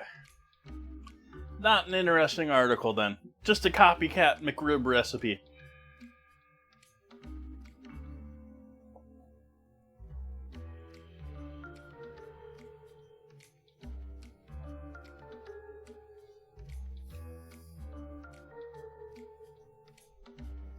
This is apparently major news considering it's being covered by at least 3 different outlets. Stephen Starr of Philadelphia, who I don't even know who this person is, or this restaurant for that matter, is removing the 100-layer lasagna from their menu. Speaking of things that are more work than they're worth.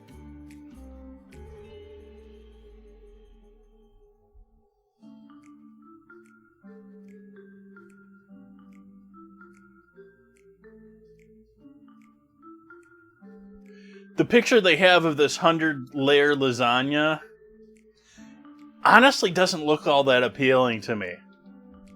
It's like 100 layers stacked longwise. Like they had stacked it up this way and then sliced it in a 1-inch slice. Laid it down and then seared it. It looks incredibly dry. It looks like a brick of seared pasta with some Parmesan on top of it. I can see why they're getting rid of it on the menu.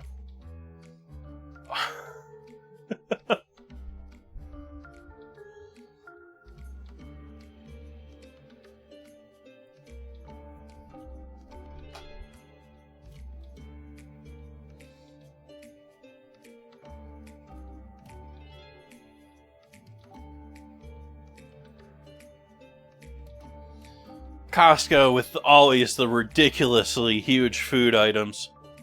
What do we have with you now?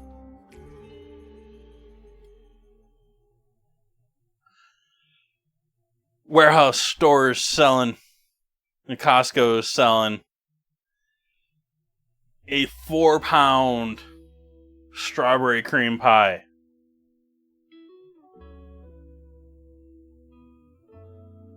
for $19.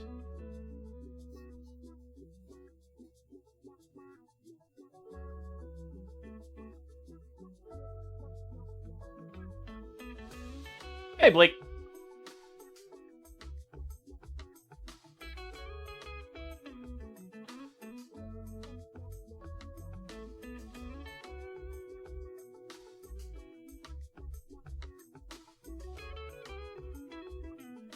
Oh, here we go. Article title of the night from the Orlando Sentinel.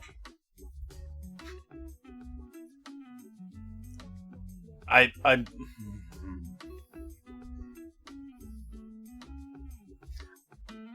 can I even say this?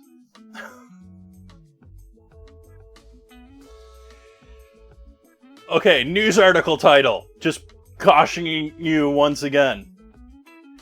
You can put beef tallow and salmon sperm on your face. But should you?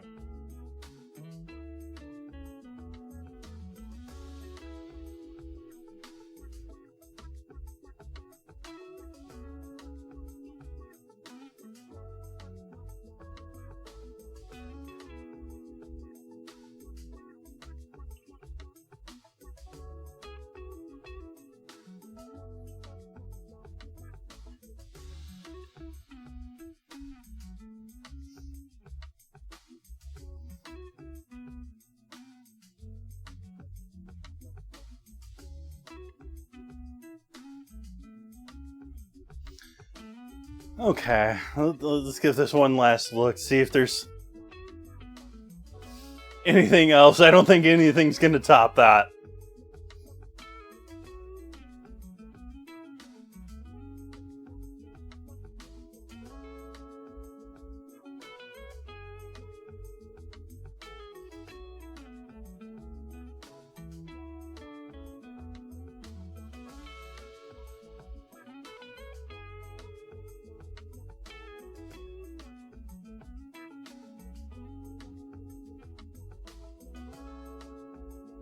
Yeah, I think that wraps news for this evening.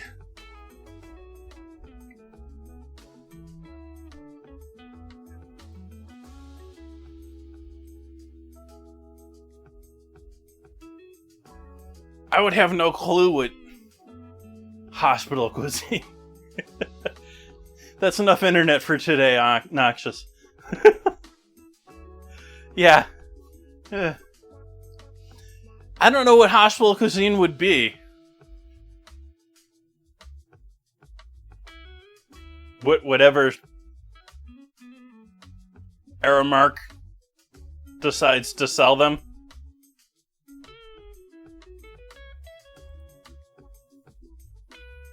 Childhood depression.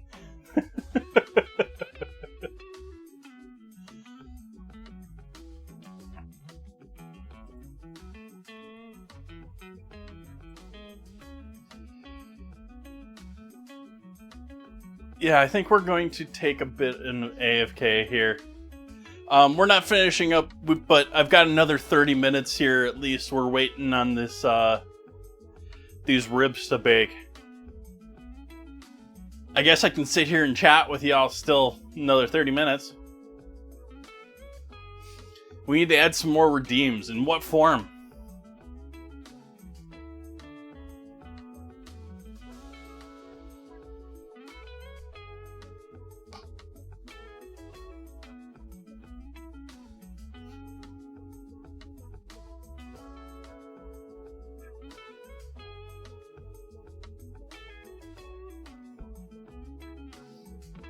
Is that on Sunday?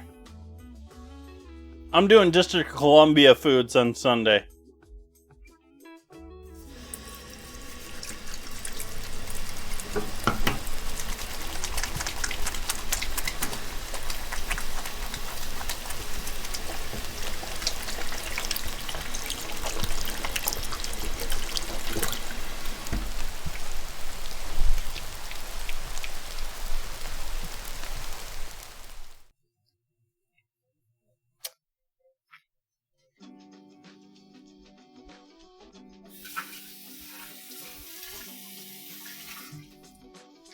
Yeah, splits on Sundays. I'm doing Sundays, and I'm doing Sundays. On Sundays, I am doing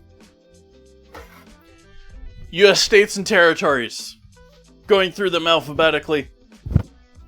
And so we have reached District of Columbia.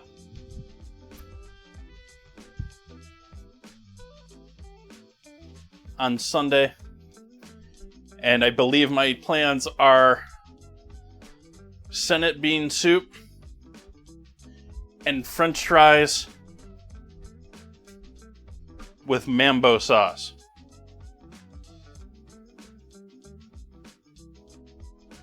Also known as mumbo sauce.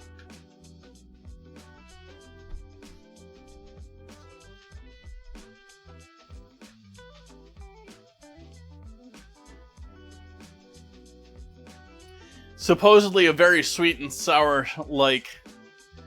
tomato-based sauce that apparently originated in Chicago, but is wholeheartedly claimed in Washington, D.C., and is apparently a major thing in takeout there.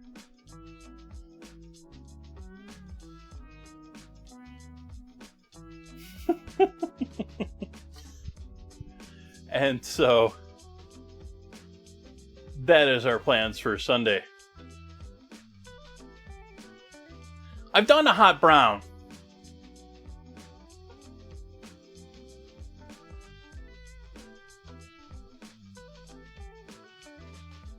Yep, nauseous. It is multilingual, and I believe there is in the ballpark of 2,600 words in there. It started off with 1,600 that I manually entered myself. And I've since added to it with a couple compound words that LLMs threw in there.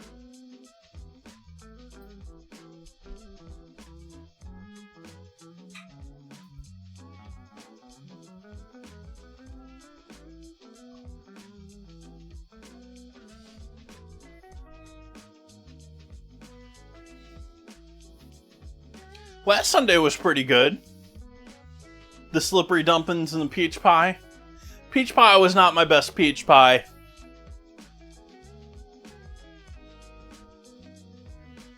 The walnuts that got too dark, and they had that burnt walnut flavor that carried if you ate them.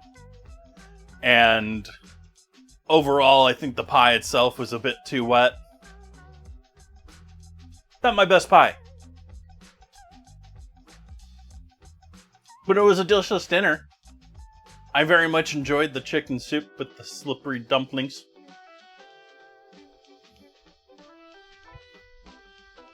Well, now you're just naming, products of the... we need dishes. You started off alright with hot brown. That's an actual dinner dish. I mean, I guess I could just serve you a baked potato.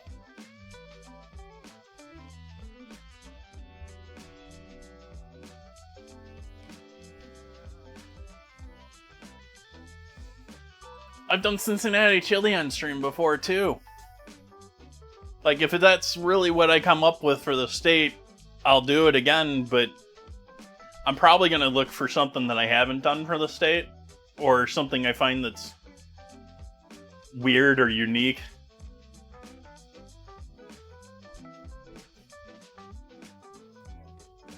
Let's see, for example, what have I done so far here?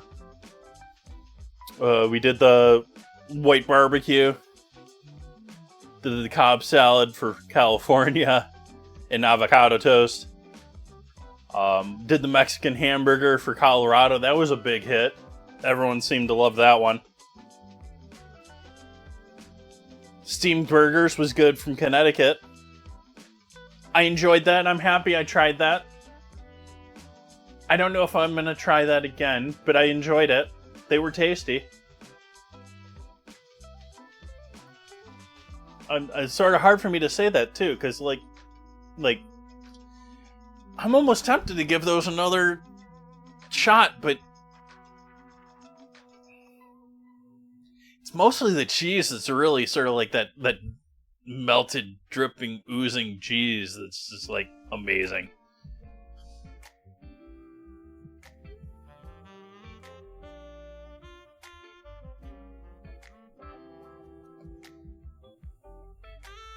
Gumbo, not etouffee?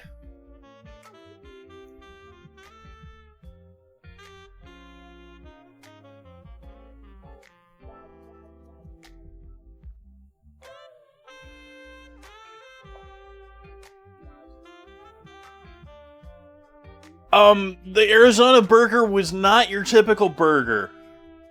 It was a bison meat burger wrapped in a tortilla with refried beans, and then the whole thing was smothered in the Colorado green chili chili. A pork chili made with green chilies. They just smothered the whole thing and served with lettuce and salsa. It was delicious too. Like, it came out looking great. It was delicious.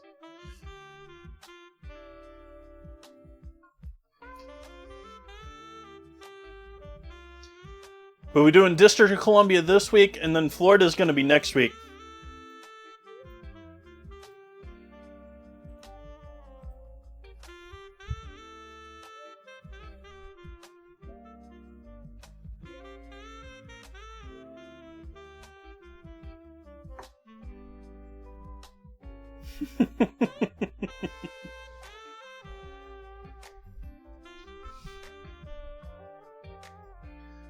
Yeah.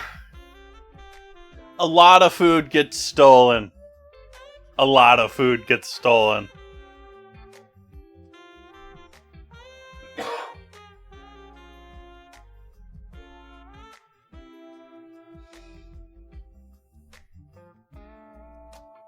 Cubans for Florida are not a bad call.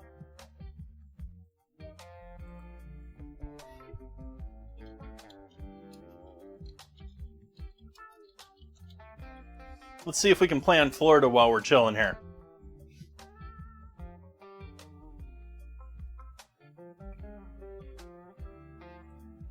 It's looking like it might be a Cuban sandwich. Well, let's see here. According to Google, Florida is famous for fresh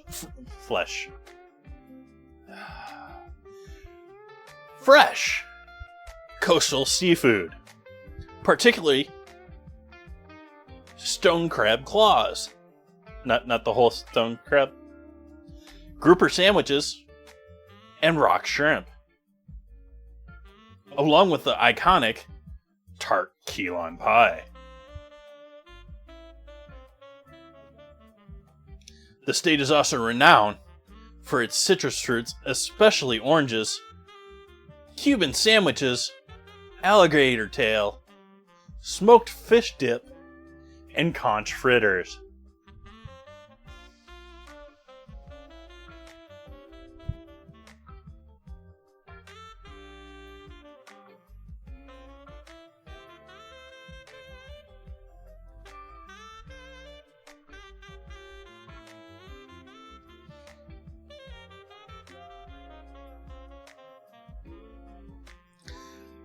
The pub sub. Apparently, Publix subs are an iconic Florida-based sub sandwich.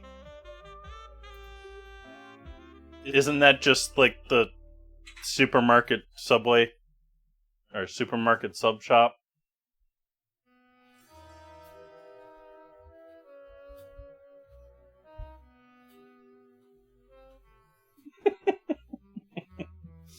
I agree, Noxious.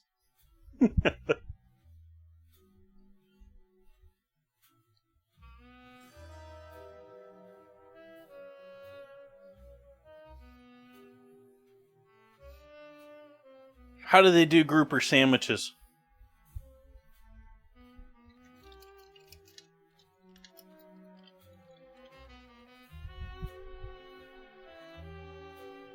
I doubt I'll be able to find grouper very easily, though.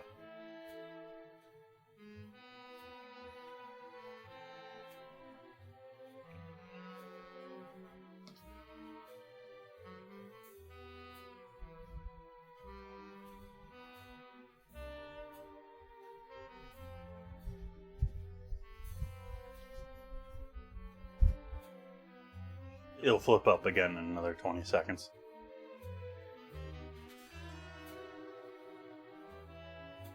Fried, blackened, or grilled.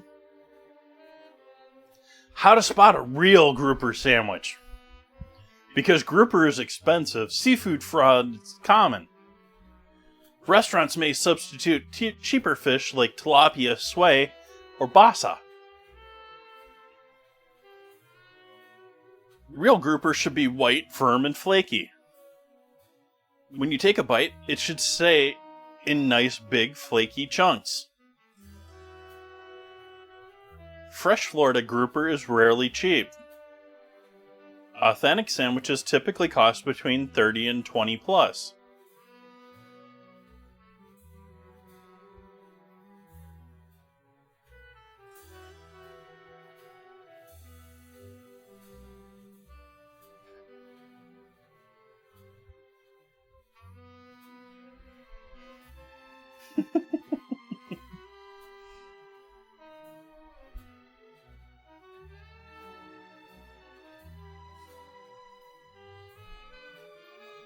Classic accompaniments. Accompaniments. I'm probably butchering that. Anyways. Soft butter brioche or white bun. Standard garden toppings including crisp lettuce, a thick slice of tomato, red onion, and pickles. Tartar sauce is traditional. Really, I don't think of tartar sauce when I think of Florida, but at least, well, I do sort of think of shrimp cocktail, like the red cocktail sauce. But not tartar sauce. But many Florida spots serve it with a Cajun remoulade. In other words, they added some cayenne to their mayo. Or a key lime infused sauce.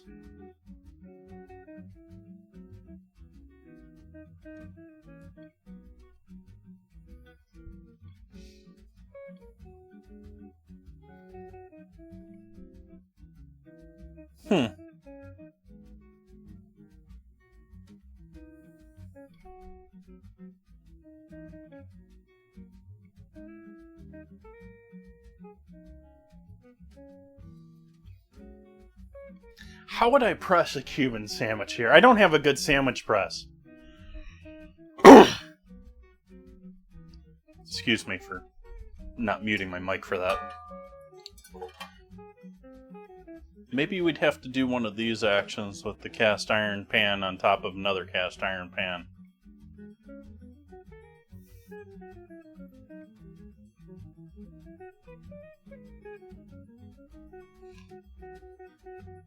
Yeah, we got a couple of cast iron pans around here.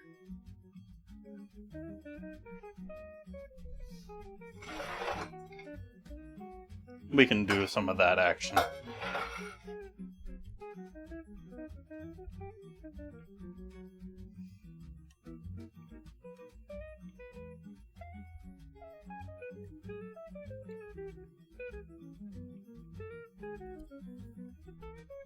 Oops, that's not what I meant.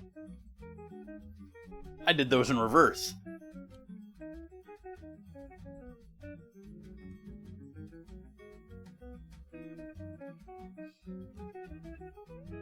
Let's try some more of this bread now that it's cooled down a bit and maybe that eggy flavor's gone.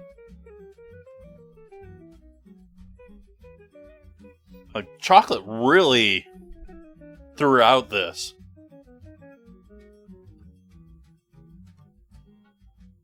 And sunlight's killing my camera right now.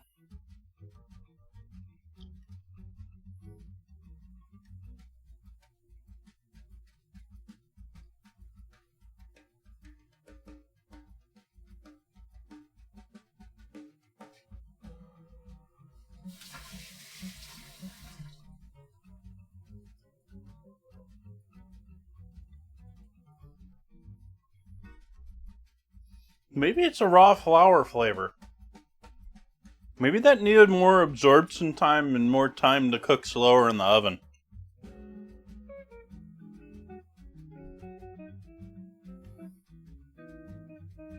It's still got that sort of eggy flavor. Like, it's delicious, but there's still this flavor that I'm like, where's that coming from?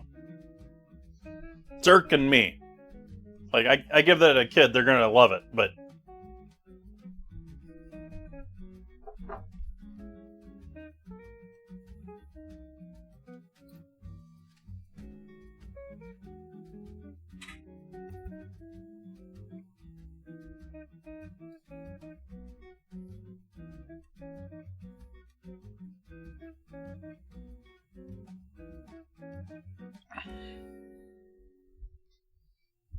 It could be that too, that like I'm expecting it to be bread-like, and it's most certainly more cake-like than bread-like.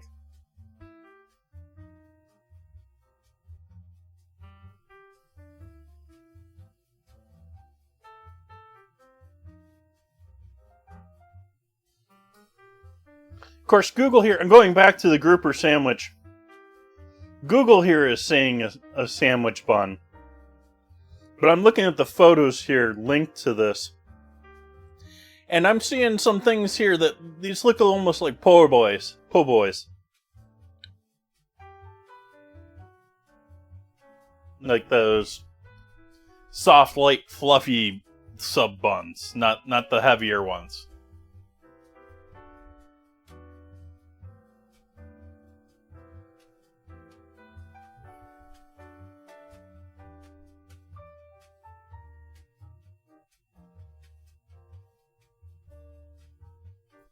Ooh, Tampa makes their Cuban sandwiches using salami.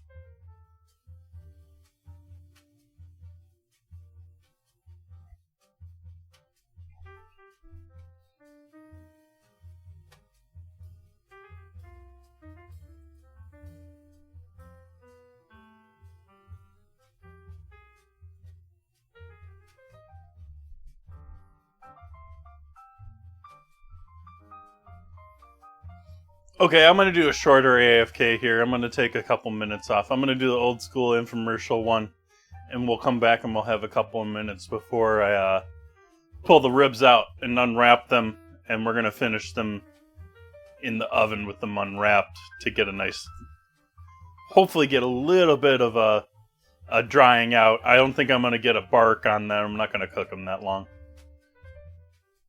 But I'm going to definitely going to let them get some air, and so they aren't just soppy.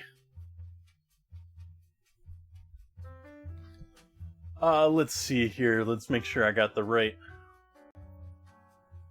one set up here.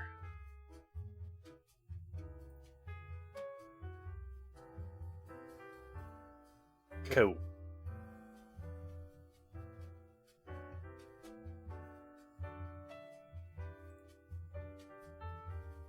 And I will see all of your lovely faces back here in about 11 minutes.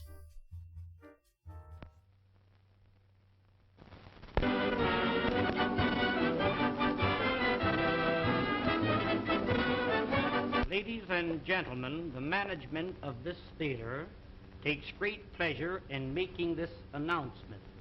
To each lady attending this theater each week, will receive absolutely free a fascinating 12-piece kitchen cutlery set, one piece each time.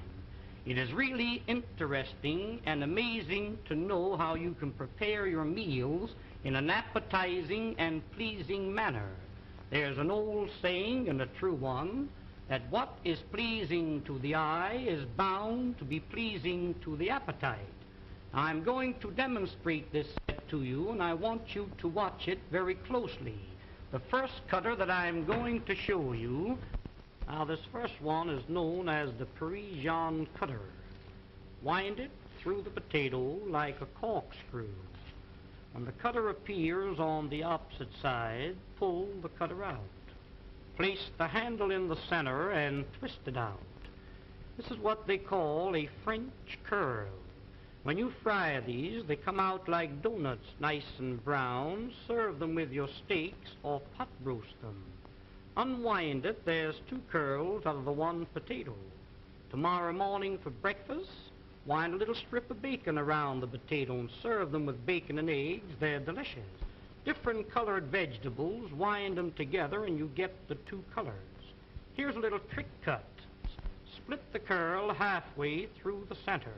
If you're making a shrimp salad and you happen to run short of shrimp, mix these in with the regular shrimp. Upon my word, you couldn't tell the difference until you started to eat 'em. Now the rest of the potato, you stuff it. We'll call this a little chicken. We'll call this here some hamburger. You might have a little meat that's been laying in the ice box for a few days. Chop the meat up fine, season it highly, stuff it into the center of the potato and bake them with the skins on. When they're done, cut them in 2. Serve them on the half shell just like that. Serve them in slices when company calls. The more company you have, the thinner you cut the slices. If your mother-in-law calls, give her a beak piece like that. Now the second tool in the set is known as the garnishing knife. Everything you cut with this must come out fancy. Watch this, please. You cut down, you turn the potato, and then you cut through the edge. First one way and then the other. Sweet potatoes cut like this. Drop them into a little batter of pancake flour and fry them. When they're golden brown, sprinkle molasses on them. Serve them with strips of bacon for breakfast. Why, they're delicious. Here's beets, you pickle them, and carrots, you steam or cream them. In making the original French fried potato, cut them in thick slices. Put them one on top of each other. Cross-cut the slices, and you'll never eat a French fry any other way.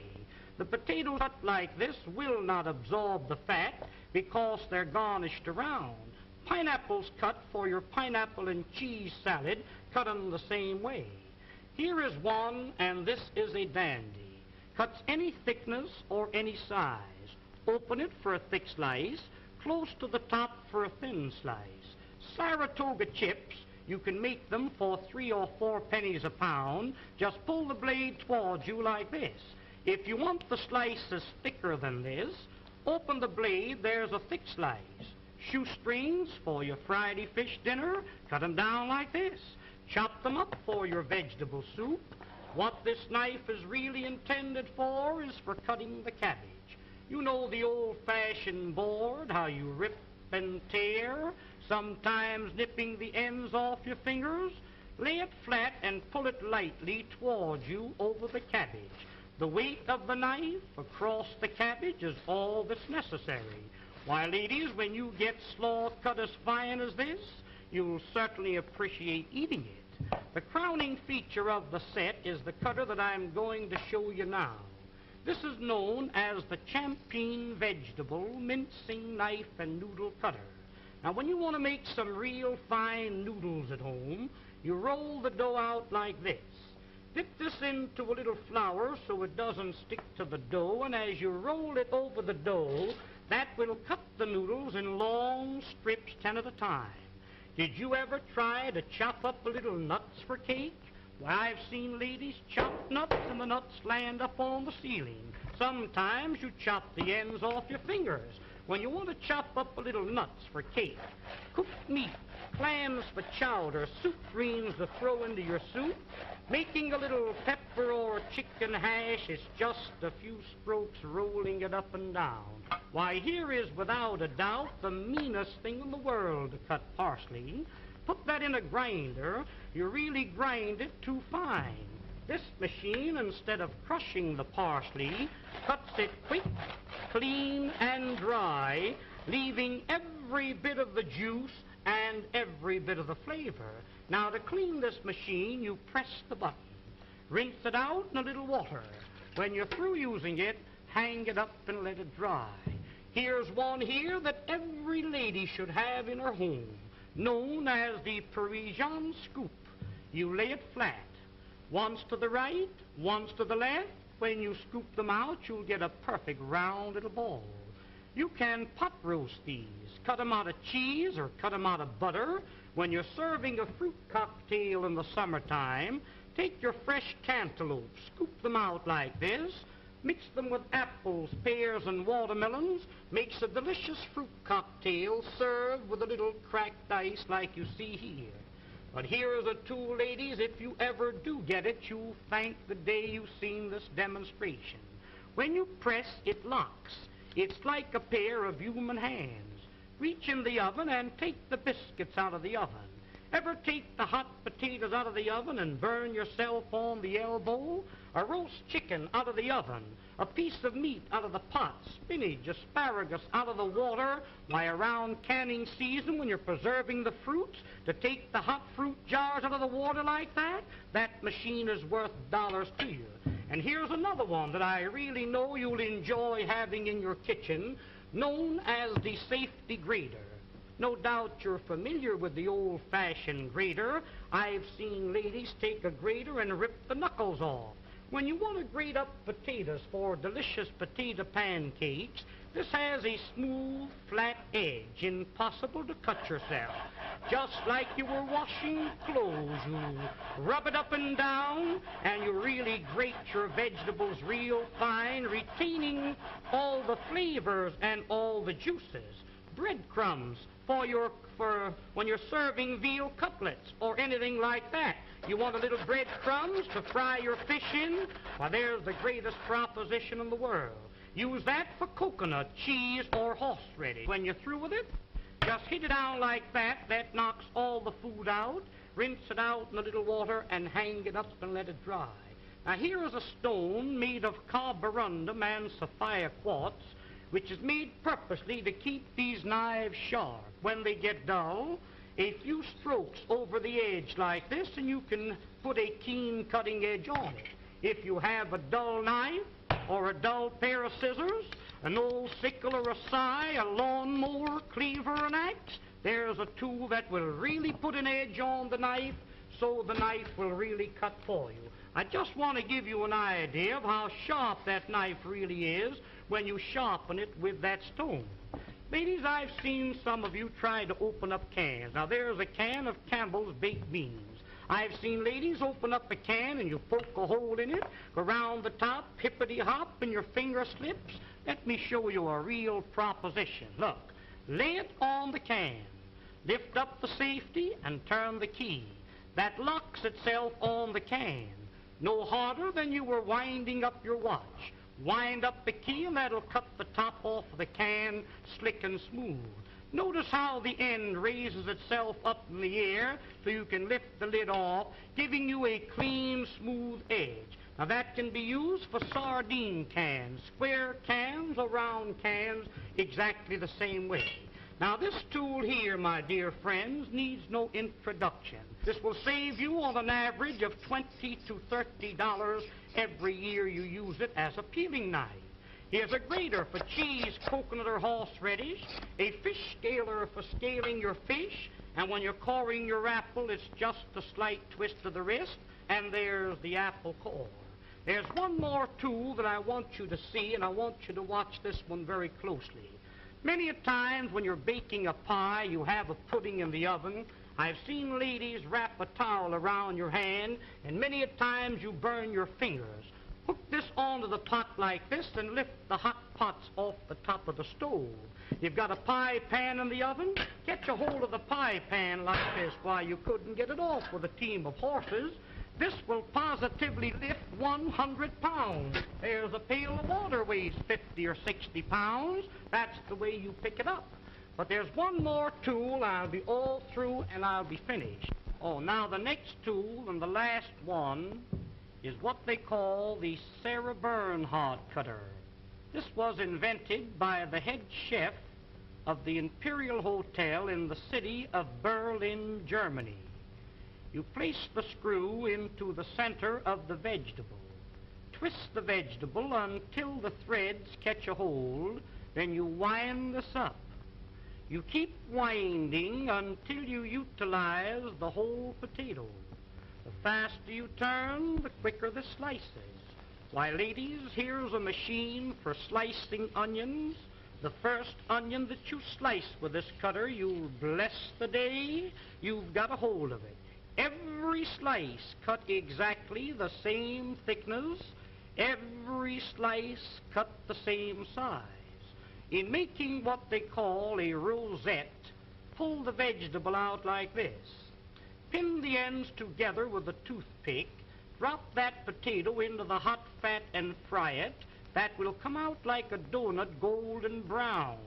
If you're serving a nice fish dinner, a little parsley goes in the center with the fish all around it, makes a very appetizing dish. Did you ever try to slice onions with a knife? You know how you get one thick slice and one thin slice? Run the knife through the center. That will separate each slice individual. Almost like magic, there is every slice cut exactly the same thickness and the same size. Wouldn't you like to have a set like this in your kitchen? Why, of course you would. Now don't forget, attend this theater every week. Okay, I'd be back. Let's get the music going again. Get the jazz going. I wrapped up the cake. Or the bread. Is that cake or is that bread? Do we need a poll?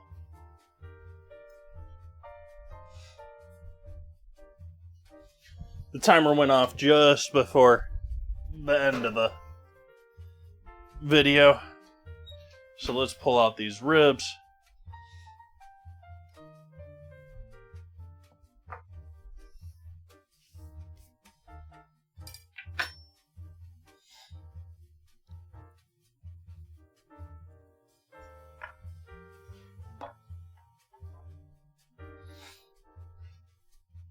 And see what we got.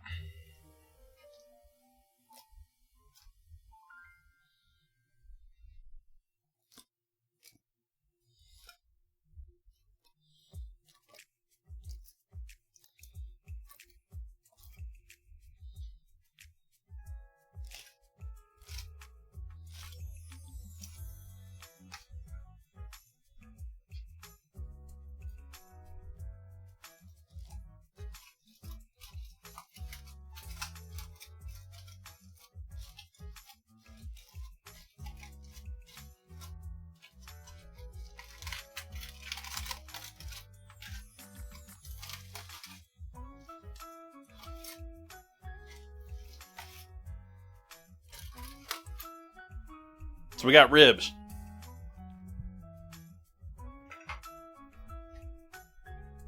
We got ribs.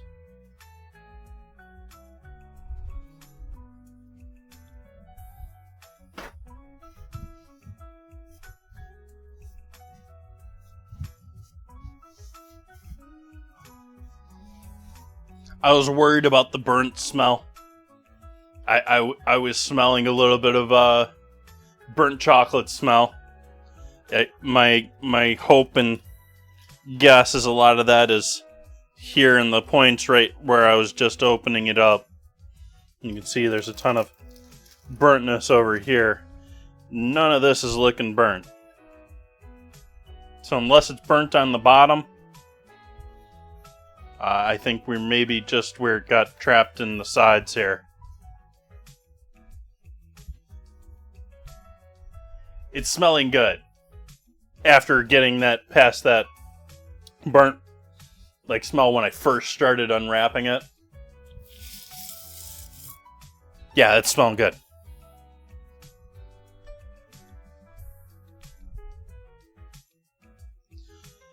Gonna throw this back in the oven now. And allow it to dry out another 10-15.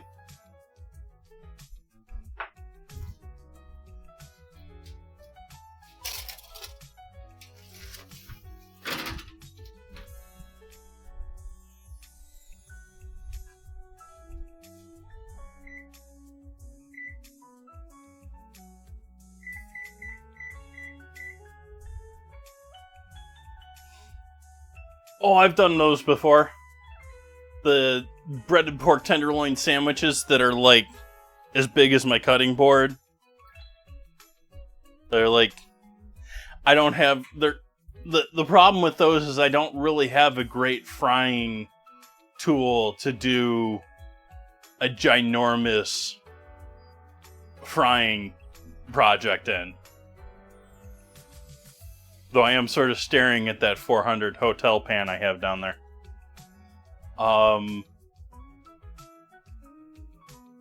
That's still not, like, wide enough, though. Like, those things are just ridiculously huge. And then they're served with a small little regular bun, too. Like, they're not a Subway sandwich either. They're like a thin, pounded out piece of pork that's been fried that's like this big with a regular bun on top of it.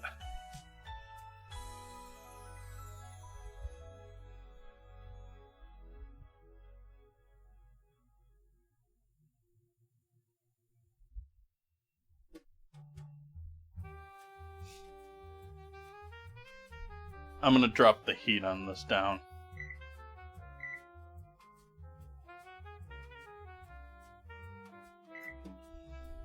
We've done everything at 350 up to this point. I'm dropping down to 300 because that pork is already, looking fall off the bone. It's already decently pulled away from the ribs.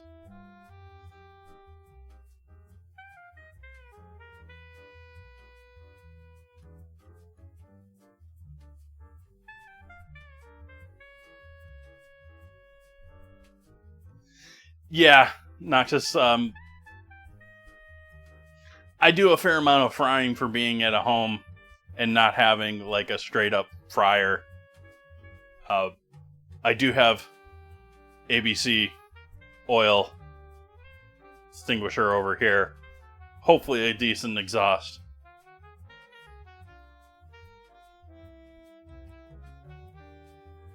But yeah, it gets into you start doing really big fries and you do them in things you don't normally do things in. I'm now actually moving my mind on from the 400 hotel pan to the 800 hotel pan that I have all of my baking supplies in up there. But still, I'm putting one of those on an open flame is not great. I don't know if that one's steel or aluminum. It's really not great if it's thin aluminum.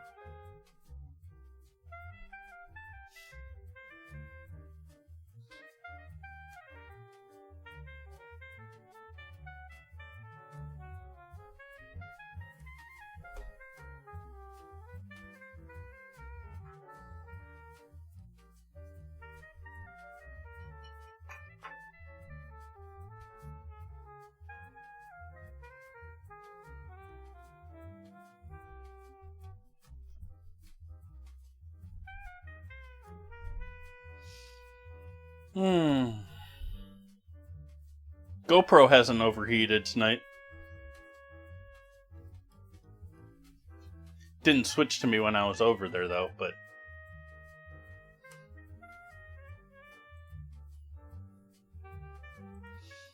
and I think I'm probably gonna have to upload this from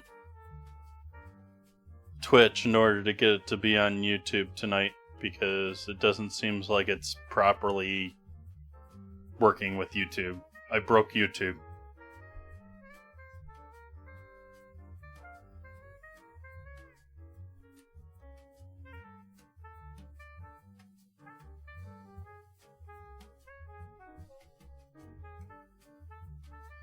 Loco Moco and Spam Musubi?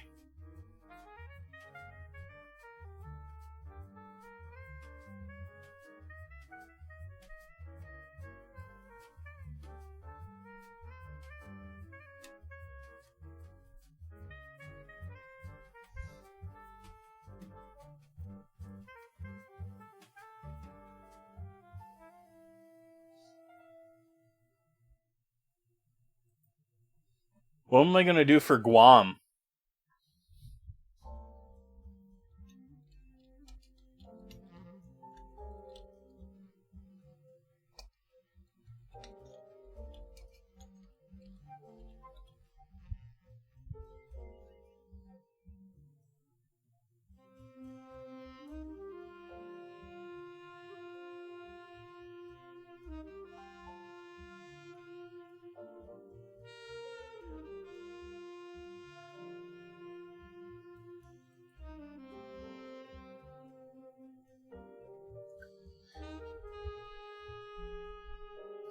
Key Guamanian dishes and specialties. Red rice. Staple made with achiote. With bacon or sausage. That's an interesting one. I sort of think of red rice and I think beans and rice. I think kidney beans and rice when I think red rice. But that's very much also red rice. They have a grilled chicken with lemon juice, coconut, green onions, and hot chili peppers. I'm going to 86 that one from the code because of the coconut.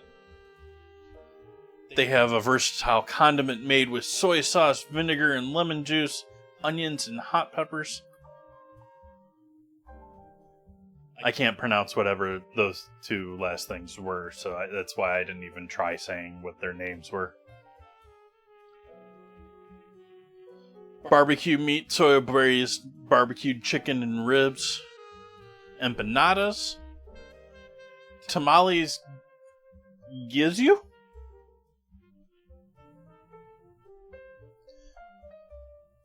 cornmeal or masa cooked with achiote and often pork.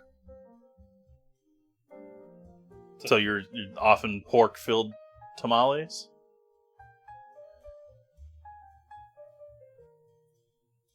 Latya, a custard-based dessert with cinnamon. More coconut. Cucumber salad with vinegar, soy sauce, and onions. That sounds like a winner. Corned beef with cabbage. Really? Maybe canned corned beef with cabbage? I don't imagine them raising cattle on Guam. Maybe they do.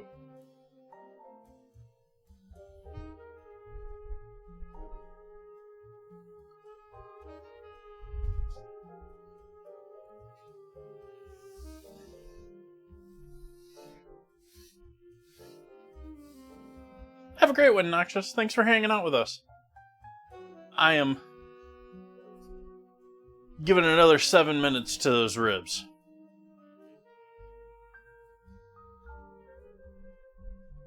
And then I will probably be, when we pull out our icebox cake and see if that's solidified.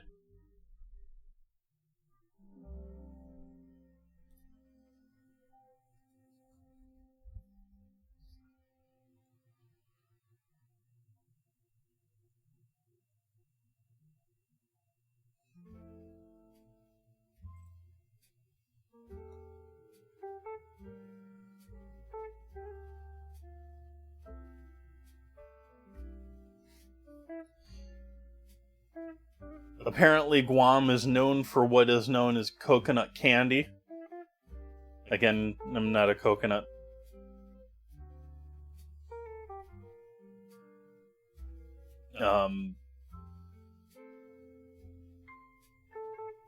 Sounds like caramelized coconut, grated coconut with sugar.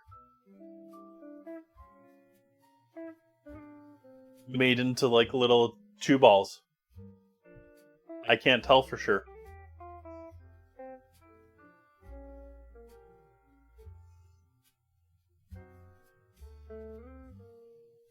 Kadon Pika? An exceptionally spicy stew made of chicken marinated in vinegar, pepper, soy sauce, garlic, and onion.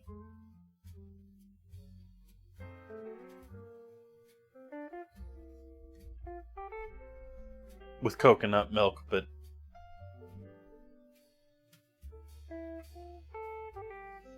might be able to skip the coconut milk with that one. That sounds like a maybe.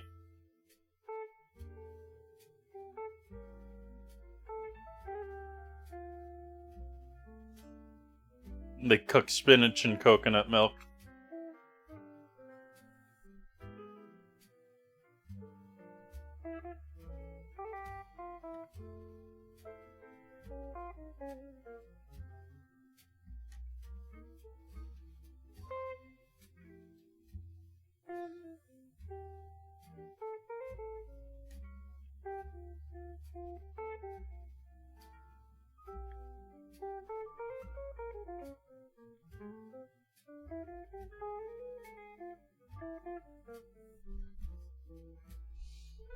Yeah, cucumber salad and maybe that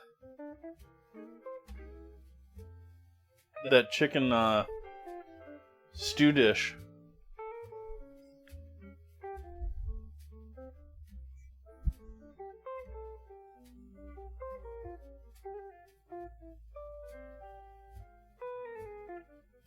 They have a few other things that are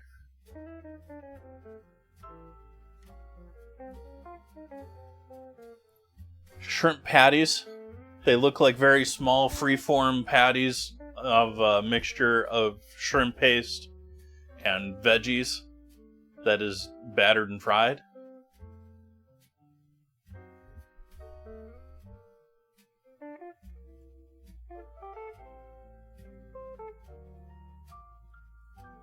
Sort of surprised at the diversity of food there. For like, I expected this to be another one of those.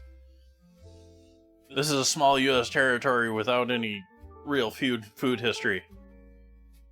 Its food is primarily fish and whatever we shipped in.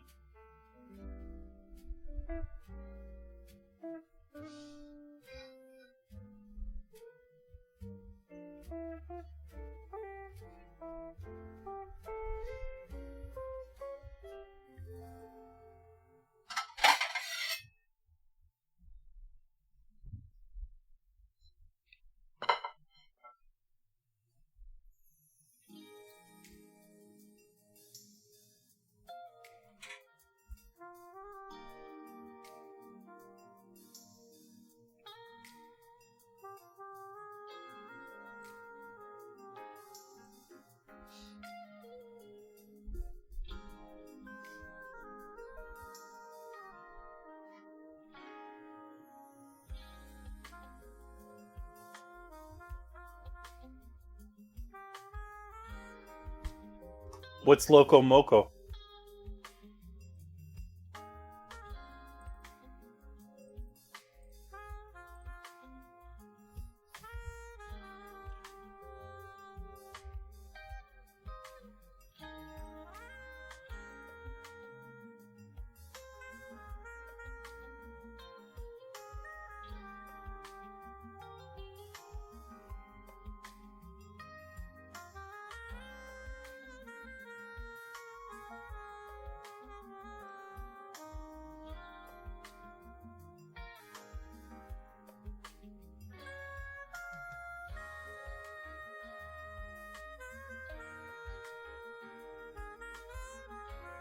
It's a hamburger with an egg over, and at least onion, maybe mushroom and onion gravy over rice. It's a little bit like Salisbury steak, but with rice instead of mashed potatoes, and add an egg. Oh, I guess you basically explained that in chat too, but...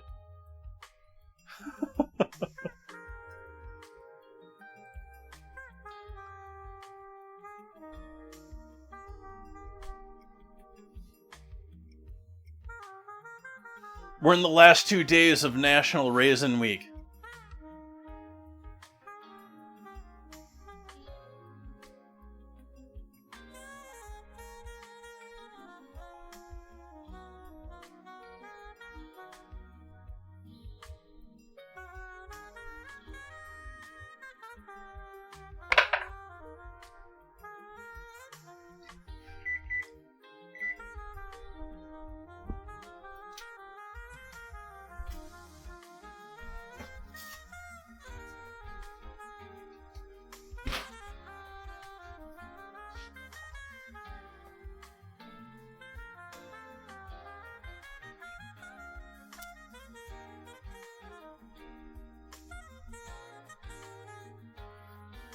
This turned out alright.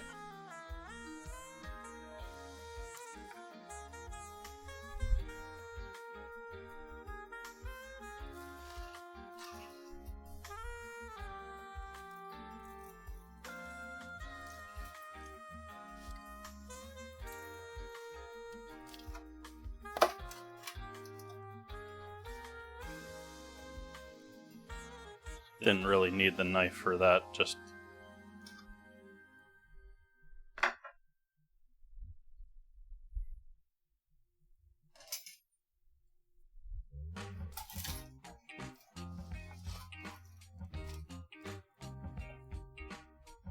Well, that one just dropped off, so there you have that info.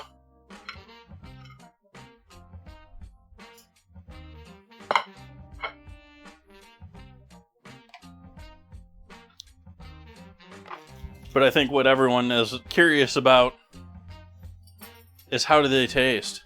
Do they taste of burnt? Or are they delicious?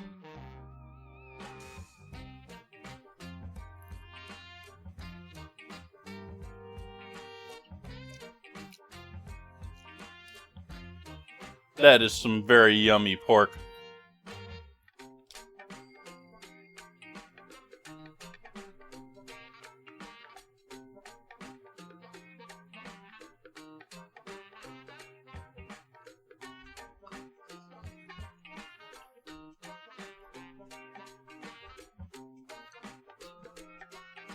Yeah. Yummy yum.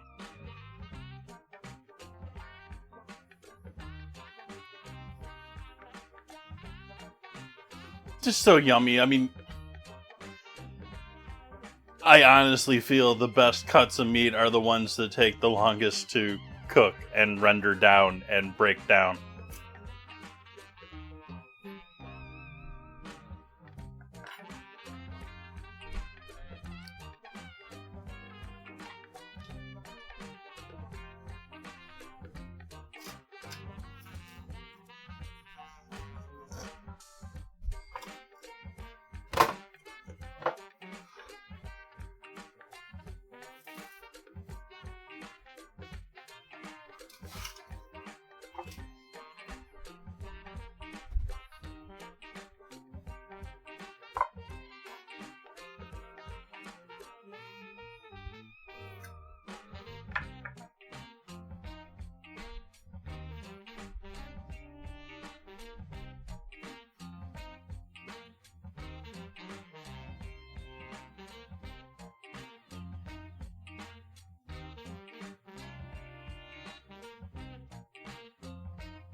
I don't know, should it? It's like 6 months from now. Or longer. Like, when I originally put this together, just the 50 states is, basically a year with 52 weeks in the year. And then you get a couple of more with the territories. It ended up being like a year and like 3 months.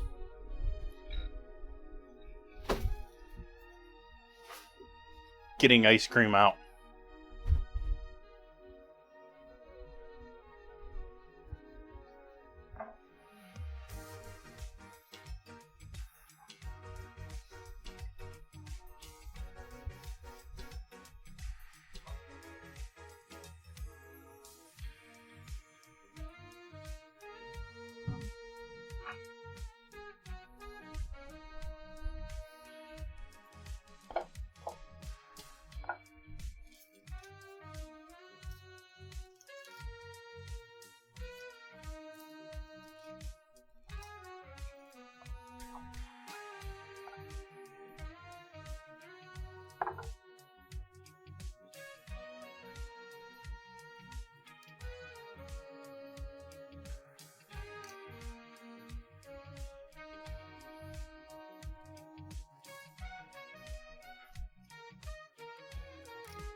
Mm-hmm. Come on, get out from underneath there before it collapses.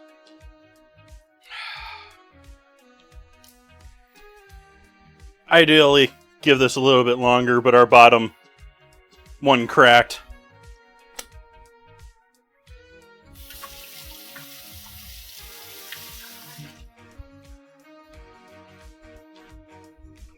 fried cheeseburgers, or fried curds and butter burgers. Started trying to shy away from doing burgers for all of these. I think Arizona was enough of a not burger that it was okay.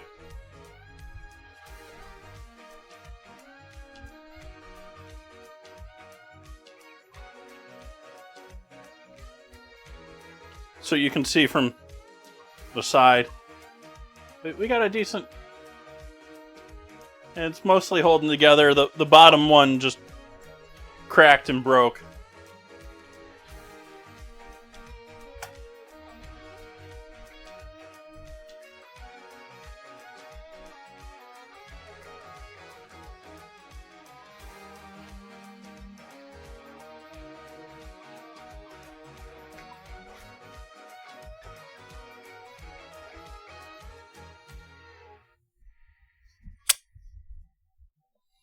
And if you're just joining in, what you're looking at there, that tower of chocolate, is mostly whipped cream. It is cocoa and powdered sugar sweetened whipped cream with several layers of Biscoff cookies and a Klondike bar on either end.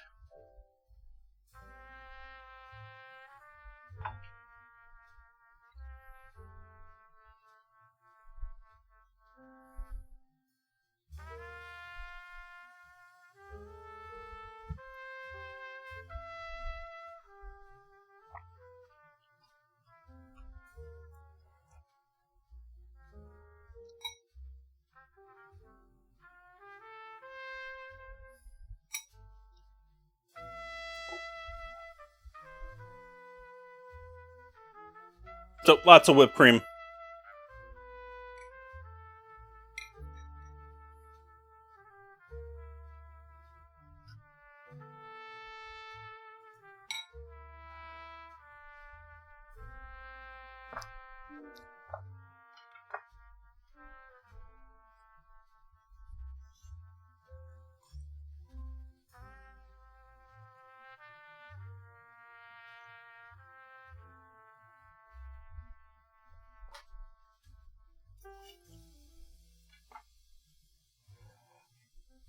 This is going in the freezer. Minus the fork.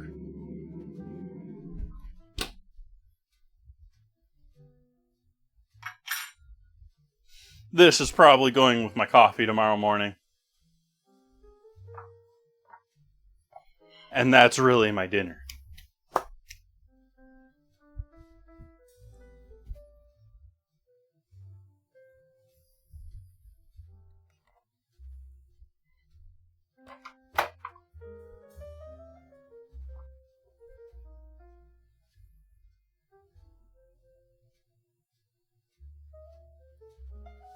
So gonna be back here on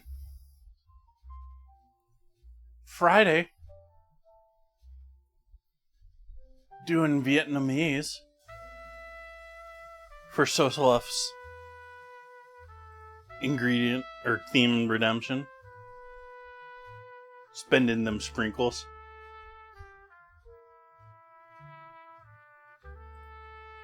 And like I said, on Sunday we're gonna be doing District of Columbia.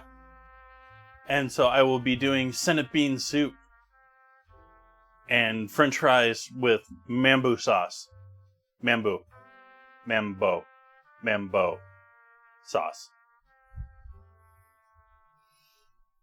Mumbo sauce. That works too. Apparently one of them is like the retail version of it. And one of them is the takeaway version of the sauce. I don't really know. But there's both Mambo and Mumbo.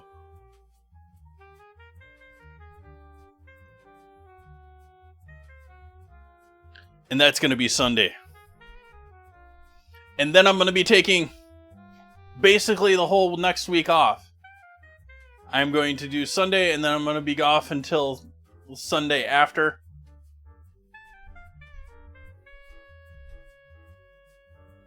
There might be some surprise along that line, but that's only if things go really well during that timeline. There most certainly will be a surprise if things finish up at some point.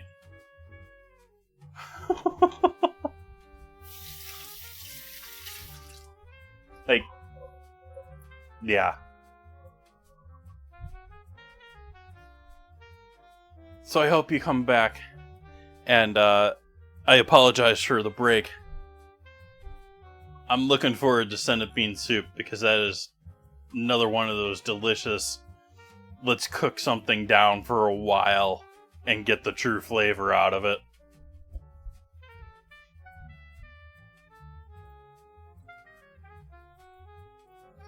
Let's see who we have online tonight.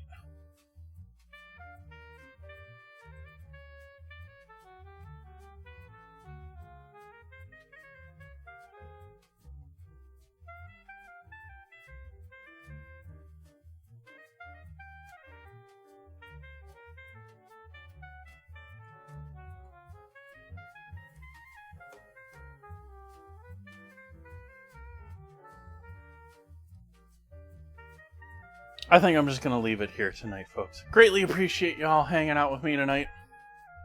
I hope to see you on Friday. Good night.